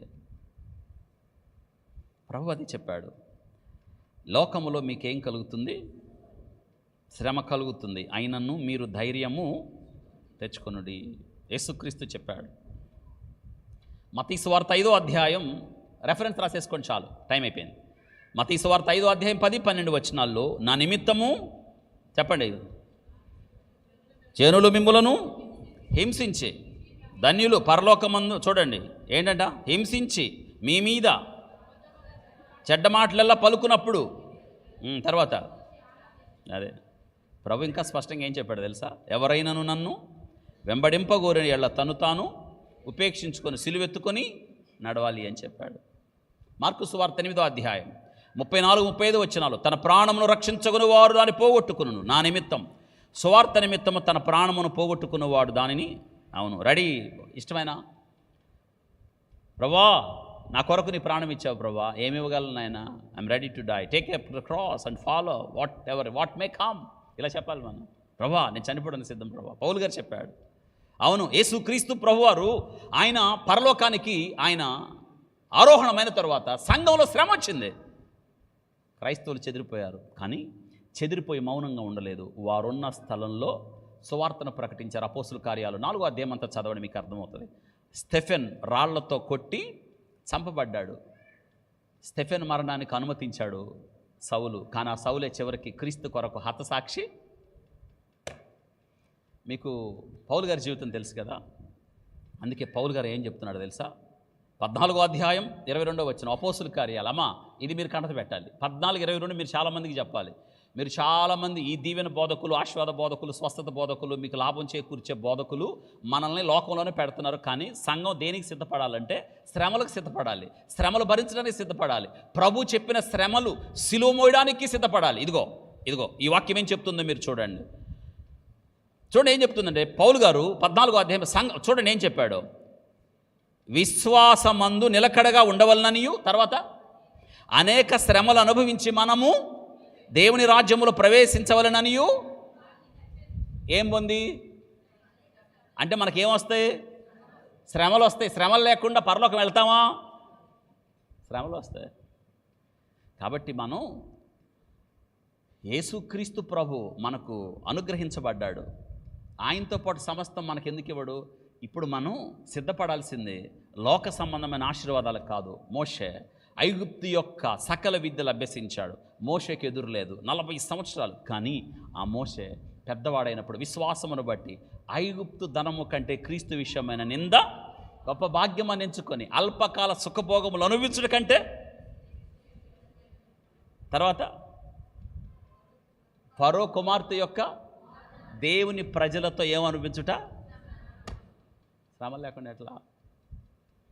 కాబట్టి సంఘం శ్రమలకు సిద్ధపడదాం, సిలువను మోయడానికి తీర్మానించుకుందాం. ఇది మనం తెలుసుకోవాల్సిన విషయం. గలతీ పత్రిక 2వ అధ్యాయం 20వ వచనం నోట్ మీరు రాసేసేయండి. నేను క్రీస్తుతో కూడా సిలువ వేయబడి ఉన్నాను, ఇక జీవించేవాడు నేను కాదు, క్రీస్తు నా యందు జీవించుచున్నాడు. ఇది కూడా కంటత వాక్యమే, మీరు కంటతని పెట్టుకోండి. Memory verse. నేను ఇప్పుడే శరీరమందు జీవించుచున్న జీవితం నన్ను ప్రేమించి నా కొరకు తన్ను తాను అప్పగించుకొనిన దేవుని కుమారుని విశ్వాసమందు నేను జీవించుచున్నానని చెప్పాడు. కాబట్టి క్రైస్తవత్వం శ్రమలతో ఉంది. అనేక శ్రమలు పొంది మనం ఎక్కడికి వెళ్ళాలి? అందుకే రోమిలకు రాసిన పత్రిక 12:14లో మిమ్మల్ని హింసించు వారిని దీవించుడి కానీ శపించవద్దు అన్నాడు. చూసారా? కాబట్టి హెబ్రీ పత్రిక మీరు ఇది కూడా నోట్ చేయండి. హెబ్రీ పత్రిక 11వ అధ్యాయం 36 నుంచి 38 వచనాలు. అంటే శ్రమలు ఉన్నాయి, ఇంకా మనం ఆశీర్వాదాల వైపు, దీవెనల వైపు, స్వస్థతల వైపు పరిగెత్తితే నూనె డబ్బాల వైపు, చేతుగుడ్డలు, ఇంకా ఈ మధ్య దిండులు కూడా ఇస్తున్నారని నాకు తెలియదు. దిండులు, తర్వాత అంజూరపు కాయలు, ఒలివ కాయలు ఏం చేయాలి? తెచ్చుకొని అయ్యగా తెచ్చుకోవాల్సిందే. సిలువ మోయడం నేర్చుకోండి, బైబిల్ నేర్చుకోండి. పరలోక రాజ్యాన్ని చేరే మార్గం. అనేక శ్రమలు పొంది మనం ఎక్కడికెళ్ళాలి? 11వ అధ్యాయం 36 నుంచి 37. మరికొందరు తిరస్కారమును, కొరడా దెబ్బలను మరియు బంధకములను ఖైదీలను అనుభవించిరి, రాళ్లతో కొట్టబడి, తర్వాత రంపములతో కోయబడి, శోధించబడిన ఖడ్గముతో గొర్రె చర్మములను, మేక చర్మములను వేసుకొని దరిద్రులయుండి శ్రమపడి హింస పొందుతూ అడవుల్లో, కొండల మీద, గుహల్లో, సొరంగములో తిరుగులాడుచూ సంచరించరి. అట్టి వారికి ఈ లోకం యోగ్యమైందా కాదా? ఎంతవరకు న్యాయమండి? స్వస్థతల కోసం పరిగెత్తేవాళ్ళు ఏమండి, ఇంకా ఏం చేయడానికి? ఆడకెళ్తే అప్పులు పోతాయా? ఆడకెళ్తే మేలు జరుగుద్దా? నా బిడ్డలకి పెళ్ళి అయిద్దా? బిడ్డలు పుడతారా? వీసాలు వస్తాయా? నేను అమెరికా పోతానా? ఇల్లు కడతానా? ఇంకొక స్టేర్ వేస్తానా? కారు కొంటానా? ఆడకెళ్తే ఆయన ప్రార్థన చేయగానే నా బ్యాంక్ అకౌంట్లో డబుల్ పోతాయా? నేను ప్రార్థన చేసుకుంటే నా అల్లుడికి బంగారపు దండ కింద పడిద్దా? Silly thing. ఈ వాక్యం ఎంత విలువైందండి, ఎంత విలువైంది వాక్యం. ఇది మన చేతుల్లో దేవుడిచ్చాడబ్బా.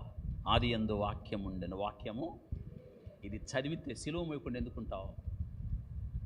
పౌలు గారు ఒక మాట అన్నాడు, బ్రతుకుట క్రీస్తే, చావైతే. అదే గలతీ పత్రిక 2:20లో ఏం చెప్పాడు చూడండి. నేను క్రీస్తుతో కూడా సిలువ వేయబడి ఉన్నాను, ఇక జీవించేవాడు నేను కాదు, క్రీస్తు నా యందు జీవించుచున్నాడు. నేను ఇప్పుడే శరీరమందు, అండర్లైన్ కడత వాక్యం, నేను ఇప్పుడే శరీరమందు జీవించుచున్న జీవితం నన్ను ప్రేమించి నా కొరకు తను తాను అప్పగించుకున్న దేవుని కుమారుని విశ్వాసం మందు నేను జీవిస్తున్నాను. రండి, మీరు ఇప్పుడు ప్రభుతో చెప్పాలి, ప్రభా ఈ లోకము నాకు యోగ్యమైంది కాదు ప్రభా, నేను నీ కోసం జీవిస్తాను ప్రభా అని చెప్పాలి. వింటున్నారా? పౌలు గారు పర్స్పెక్టివ్. అయితే పేతురు కూడా చెప్పాడు, క్రీస్తు శకం 64వ సంవత్సరంలో ఆసియా మైనర్ అంటే టర్కీలో అసలు శ్రమ సంభవించినప్పుడు పేతురు భక్తుడు ఆ పత్రిక రాశాడు. శ్రమలలో సంఘం, అమ్మా శ్రమలు ఉన్నాయి, ఏమనుకుంటున్నారు? శ్రమలు లేకపోతే పరలోకం వెళ్ళిపోతావు. ఆదివారం వచ్చేసి వెళ్ళిపోతే పరలోకం చేరతారా? ఎటు చేరుతారు? శ్రమలో మన్నించుద్దా? నీ యొక్క విశ్వాసం ఏంటో, నీ విశ్వాసమునకు కలుగు పరీక్ష ఏంటో తెలియదా? దీన్ని బట్టి మీరు ఆలోచించండి. మీరు వింటున్న బోధలు వాక్యానుసారమా కాదా? అమ్మా మళ్ళీ చెప్తున్నాను, మోసపోవద్దు, అబద్ధ బోధల వైపు ప్రబలద్దు. సత్యం ఎక్కడ ప్రకటిస్తుంది అక్కడికి వెళ్ళండి. మీరు వింటున్న వాక్యానికి కొలబద్ద దేవుని యొక్క వాక్యం, నేను వింటున్న వాక్యం, నాకు బోధించబడుతున్న వాక్యం వాక్యానుసారంగా ఉందా లేదా పరీక్షించుకోవాలి. నువ్వు ఏమి వినుచున్నావో. అవును, పేతురు భక్తుడు కూడా సంఘానికి చక్కని ప్రేరణ, చక్కని ఉత్తరం రాశాడు. మొదటి పేతురు పత్రిక ఏం చెప్పాడు చూడండి. 64 క్రీస్తు శకం 64లో ఆయన నీరో చక్రవర్తి కాలంలో క్రైస్తవత్వం హింసించబడుతున్నప్పుడు మొదటి అధ్యాయం 6-7 వచనాలు ఏం చెప్పాడు చూడండి. ఇందువలన మీరు మిక్కిలి ఆనందించుచున్నారు, కానీ అవసరమును బట్టి నానా విధమైన శోధనలు ప్రస్తుతము కొంచెం కాలం మీకు దుఃఖముగా ఉన్నను. ఎందుకంట నశించిపోవు సువర్ణము అగ్ని పరీక్ష వలన శుద్ధపరచబడుచున్నది కదా, దానికంటే అమూల్యమైన మీ విశ్వాసం ఈ శోధనల చేత పరీక్షకు నిలిచిందా. యేసుక్రీస్తు ప్రత్యక్షమైనప్పుడు మీకు మెప్పును. అంటే మనం ఎవరు రాకడ కొరకు ఎదురు చూడాలి? దేవుని రాకడ కొరకు ఎదురు చూడాలంటే మనం వేటిని భరించడానికి సిద్ధంగా ఉండాలి? సిలువ మోసి గాయాల పాలై క్రీస్తు యొక్క ముద్రలో కలిగి, ప్రభువా నీ కొరకే నాయన. అప్పుడు ప్రభు అంటాడు, బడా నమ్మకమైన మంచి. అవును, సిలువను మోసిన గాయాలు ఉండాలి. కానీ అమ్మా మీకు ఇచ్చే ఆ చేతుగుడ్లు, ఆ కొబ్బరికాయలు, ఆ ఒలివకాయలు, ఆ నూనె, ఈ మధ్య కొత్తగా ఒకటి తయారు అభిషేక తైలాలు ముద్రలు అంటే నాకు తెలియదు ఏందో అది. ఆ అభిషేక తైలాల కోసం మొన్న పాలకొలులో గొడవ వింటున్నారా? ఎంత అబద్ధ బోధలండి! ఎందుకు మోసపోతున్నారు ఈ క్రైస్తవులు? అంటే ఇంకా లోకం కావాలా? తన ప్రియకుమారుని అనుగ్రహింప వెనుతీయని దేవుడు ఆయనతో పాటు సమస్తం. ఆయన కుమారుణ్ణే నీకు ఇస్తే ఇంకేమి ఇవ్వాలి ఆయన? ఏది కావాలి మీకు ఆలోచించండి. ఇదిగో పేతురు భక్తుడు 2వ అధ్యాయంలో కూడా సంఘాన్ని ఎలా సిద్ధపరుస్తున్నాడు చూడండి. 2వ అధ్యాయం 20-21 వచనాలు చూడండి. అవును, క్రీస్తు కూడా మీ కొరకు బాధపడి, చూడండి, మీరు తన అడుగుజాడలు నడుచున్నట్లు మీకు మాదిరి ఉంచిపోయెను. ఆయన పాపం చేయలేదు, ఆయన నోట ఏ కపటము లేదా దూషించబడి బదులు పలకలేదు. ఆయన శ్రమ పెట్టబడి బెదిరింపగా న్యాయము తీర్చు దేవునికి తను తాను. అది అమ్మా చూసారా? 4వ అధ్యాయం కూడా, 4వ అధ్యాయం మీరు ఇంటికి వెళ్ళిన తర్వాత చదవాలి, ఇక ఎక్కువ ఉంది ఇది. 12 నుంచి 19 దాకా మొదటి 2 వచనాలు చదవండి. ప్రియులారా, మిమ్మల్ని శోధించుటకు మీకు కలుగుతున్న అగ్ని వంటి మహాశ్రమల గురించి మీకేదో వింత సమాచారపడు క్రీస్తు మహిమ బయలుపరచడం మీరు మహానందముతో, మీరు ఇది అండర్లైన్, క్రీస్తు శ్రమలలో మీరు పాలివారై ఉన్నంతగా క్రీస్తు నామము నిమిత్తము మీరు నిందల పాలైన మహిమావితున్న ఆత్మ అనగా దేవుని ఆత్మ మీ మీదికి. అబ్బా శ్రమలు ఎక్కువైపోయింది. ఒక మాట చెప్పి ప్రార్థన చేస్తున్నా. అంటే ఇప్పుడు శ్రమ పడాలా వద్దా క్రైస్తవుడు? ఎవరి కోసం? నీ విశ్వాసం కోసం, దేవుని కొరకు. నువ్వెంత, నీ విశ్వాసం ఎంతో పరీక్షలోనే కదా నిలుస్తుంది. ఎక్కువ కష్టమైన పరీక్ష ఎక్కువ స్థానానికి తీసుకొని వెళ్తుంది. లోన కలెక్టర్ గారు కుర్చీలో కూర్చున్నాడు, బయట గేటు దగ్గర బంట్రోతు నుంచున్నాడు. ఈ బంట్రోతుకి ఒక కోరిక అయింది. ఏంటంటే, అయ్యా కలెక్టర్ గారు, రోజు నువ్వు ఆ సీట్లో కూర్చోవటం ఏంటి, నేను ఈ గేటు దగ్గర నిలవటం ఏంటి, ఒక వారం ఉద్యోగం మార్చుకుందామంటే ఎట్టుంటుంది? ఒక వారం నువ్వు గేటు దగ్గర, ఒక వారం నేను సీట్లు అంటే ఎట్టుంటుంది? వెంటనే కలెక్టర్ గారు అతనికి హాస్పిటల్ పంపి కరెంటు పెడతాడు. ఎందుకు? ఇతను మతి ఏమైంది? కలెక్టర్ కష్టపడ్డాడు, ఉన్నతమైన పరీక్ష రాశాడు, అందుకే ఆ స్థితి. ఈ బంట్రోతు చిన్న చదువు చదువుకున్నాడు, చిన్న ఉద్యోగం, ఎక్కువ కష్టం ఎక్కువ శ్రమలో, ఉన్నతమైంది తక్కువ కష్టం తక్కువ శ్రమలో. అపోస్తలుడైన పౌలు గారు తన జీవితం అంతా కూడా క్రీస్తుకు శ్రమల పాలై తను తాను పానార్పణముగా పోయబడ్డాడు. ఎక్కువ శ్రమలు, ఎక్కువ సిలువ మోయడం. అందుకే ఆయనకు ఉన్నతమైన స్థానం. యేసు నీ రాజ్యముతో వచ్చినప్పుడు నన్ను, మరి వీళ్ళిద్దరిలో ఉన్నతమైన స్థానం ఎవరిది? పౌలు గారిదే కదా. ఇప్పుడు నా ప్రశ్న ఏంటంటే, మనందరం చచ్చిపోయాం, పరలోకం చేరుకున్నప్పుడు మీ పోస్ట్ ఏంటి? అసలు ఇంతకీ వెళ్తారా పరలోకానికి? ఈరోజు నా వర్తమానం ఏంటంటే, కనీసం అక్కడికన్నా చేరాలి. ఎక్కడికి? ముందు మీరు చేయాల్సింది అది. కాబట్టి వాక్యం ఎక్కువ చదవండి. చివరికి ఒక మాట చెప్తా. 64లో 60, 64, 62, 64, 65, 66 నీరో చక్రవర్తి కాలంలో శ్రమలు ఎక్కువైపోయినాయి. క్రైస్తవులు ఓచుకోతకు వస్తున్నారు నైజీరియాలో లాగా. అర్ధరాత్రి పేతురు తట్టుకోలేకపోయాడు. ఇష్టం అండి జరిగింది. ఒక్కసారి క్రైస్తవులను చంపడం చూస్తున్నాడు, గుండెలు అవిసిపోయాయి. ఆ రాత్రి రోమా పట్టణాన్ని విడిచిపెట్టాలని పేతురు బయలుదేరాడు. ఎవరికి చెప్పలేదు. రోమాని విడిచి వెళ్ళిపోదాం, నీరో చక్రవర్తి ప్రాంతాన్ని విడిచి వెళ్ళిపోదాం అని అర్ధరాత్రి వేళ రోమా పట్టణాన్ని దాటి వెళ్తున్నప్పుడు అకస్మాత్తుగా ఒక మనిషి కనిపించాడు. తీరా చూస్తే ఆ మనిషి ఎవరంటే యేసుక్రీస్తు ప్రభువారు.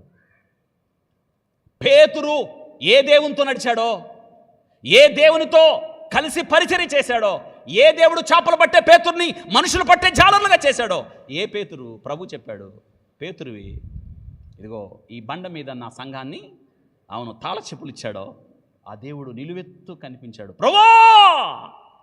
పునరుత్థానుడైన క్రీస్తు అరుస్తాడు, ప్రభువా నువ్వేనా? నేనే పేతురు. ప్రభు ఎక్కడికి వెళ్తున్నావు? ప్రభు పేతురుతో చెప్పాడు, పేతురు నేను తిరిగి రోమా పట్టణానికి వెళ్తున్నాను. ఎందుకు ప్రభువా? సిలువ వేయబడ్డానికి వెళ్తున్నాను.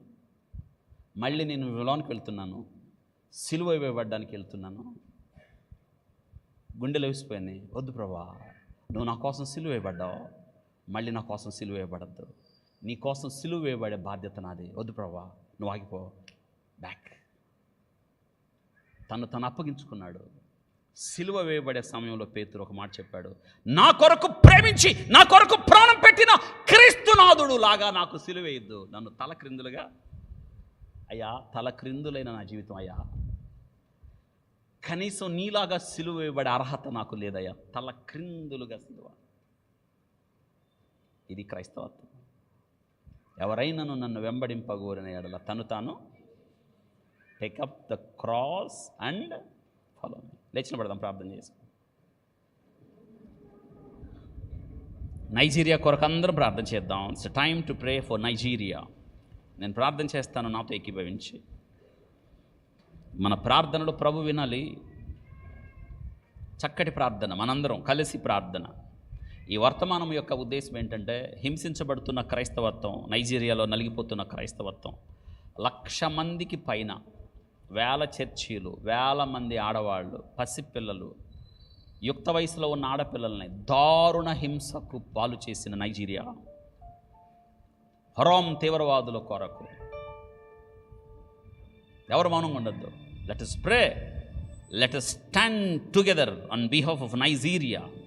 Let us stand with Nigeria. Let us pray for Nigeria. ఎవరు మౌనంగా ఉండొద్దు. మన సహోదరులే కదా వాళ్ళు, మనకు స్ఫూర్తి. వాళ్ళు తప్పించుకునే అవకాశం ఉన్నా తప్పించుకోలేదు, ప్రాణాన్ని రక్షించుకునే అవకాశం ఉన్న ప్రాణాన్ని రక్షించుకోలేదు. Let's pray for Nigeria. Africa వాళ్ళ కోసం ప్రార్థన చేద్దాం. ప్రభా, నైజీరియా కొరకు ప్రార్థన చేస్తున్నాం ప్రభా. నైజీరియా ఉన్న మా క్రైస్తవ బిడ్డల కొరకు ప్రార్థన చేస్తున్నాం ప్రభా. అయ్యా, నైజీరియాలో ఉన్న నీ కొరకు హింసించబడుతున్న సంఘము కొరకు ప్రార్థన చేస్తున్నాం ప్రభా. Let's pray together.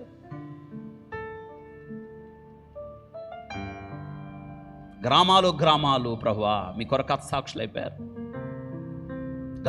గ్రామాల్లో ఉన్న చర్చిలు తగలబెట్టబడ్డాయి, ఊర్లు తరివేయబడ్డాయి. కానీ వారు వెనుతిరగలేదు. వారి విశ్వాసం సిలువను మోయడానికి తీర్మానించుకున్న మా ప్రియ బిడ్డలు ప్రభువా,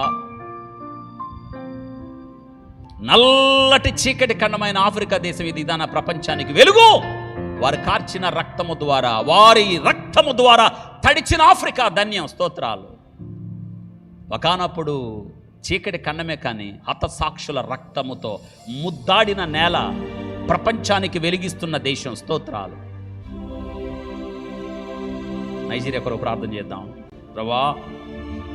నైరీజ ప్రజలను మీరు దర్శించండి ప్రభా. మీ బిడ్డలను జ్ఞాపకం చేసుకో ప్రభా. సిలువ కొరకు ప్రభా త్యాగమవుతున్న బిడ్డలు సిలువను మోస్తూ సిలువ కొరకు సజీవ సాక్షులుగా సజీవ యాగమవుతున్న క్రైస్తవుల కొరకు ప్రభా ప్రార్థన చేస్తున్నాం. కన్నీరు గార్చాలి వాళ్ళ కోసం. వారు కార్చుచున్న రక్తం ఈ దినాన మన కన్నీరు రెండు ప్రభువుకు మొరపెట్టాలి. ఇదే కదా ప్రభు కోరుతున్నాడు. బ్రతుకుట క్రీస్తే, చావైతే లాభం. ఇది నైజీరియా ప్రాంతం, దక్షిణ ప్రాంతంలో ఉన్న క్రైస్తవుల యొక్క నినాదం. మా ముందు సిలువ, మా వెనక లోకం.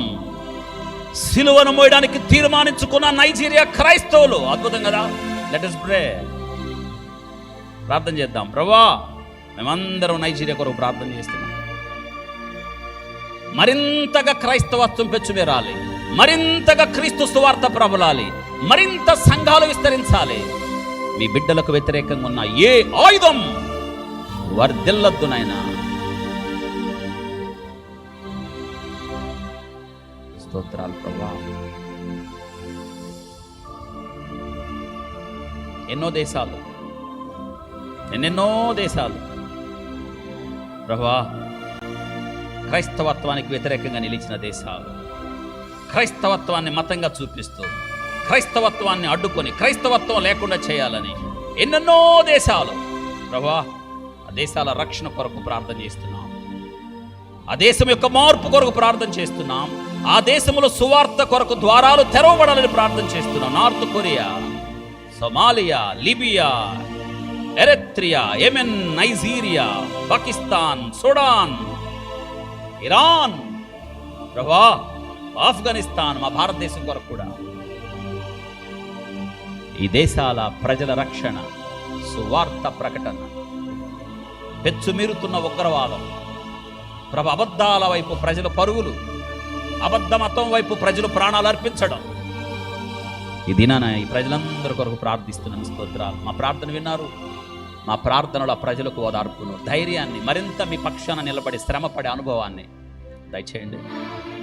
ఈ చివరి దినాల్లో ఉన్నాం ప్రభు, అంత్యకాలాల్లో ఉన్నాం, అపాయకరమైన దినాల్లో ఉన్నాం, క్రైస్తవత్వం ద్వేషం కలిగే దినాల్లో ఉన్నాం. అయితే మీరు చెప్పారు, లోకములో మీకు శ్రమ కలుగును, ఆయనను ధైర్యం తెచ్చుకునుడి, నేను లోకాన్ని జయించున్నానని. స్తోత్రాలు అయ్యా. లోకము మిమ్మల్ని ద్వేషిస్తుంది, అయితే భయపడద్దు, మిమ్మల్ని ద్వేషించడానికి ముందుగా నన్ను ద్వేషించింది అన్నారు. స్తోత్రాలు.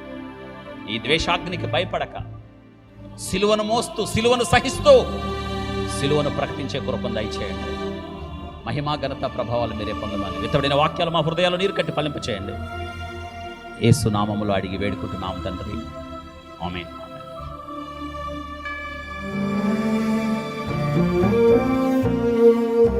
Thank you.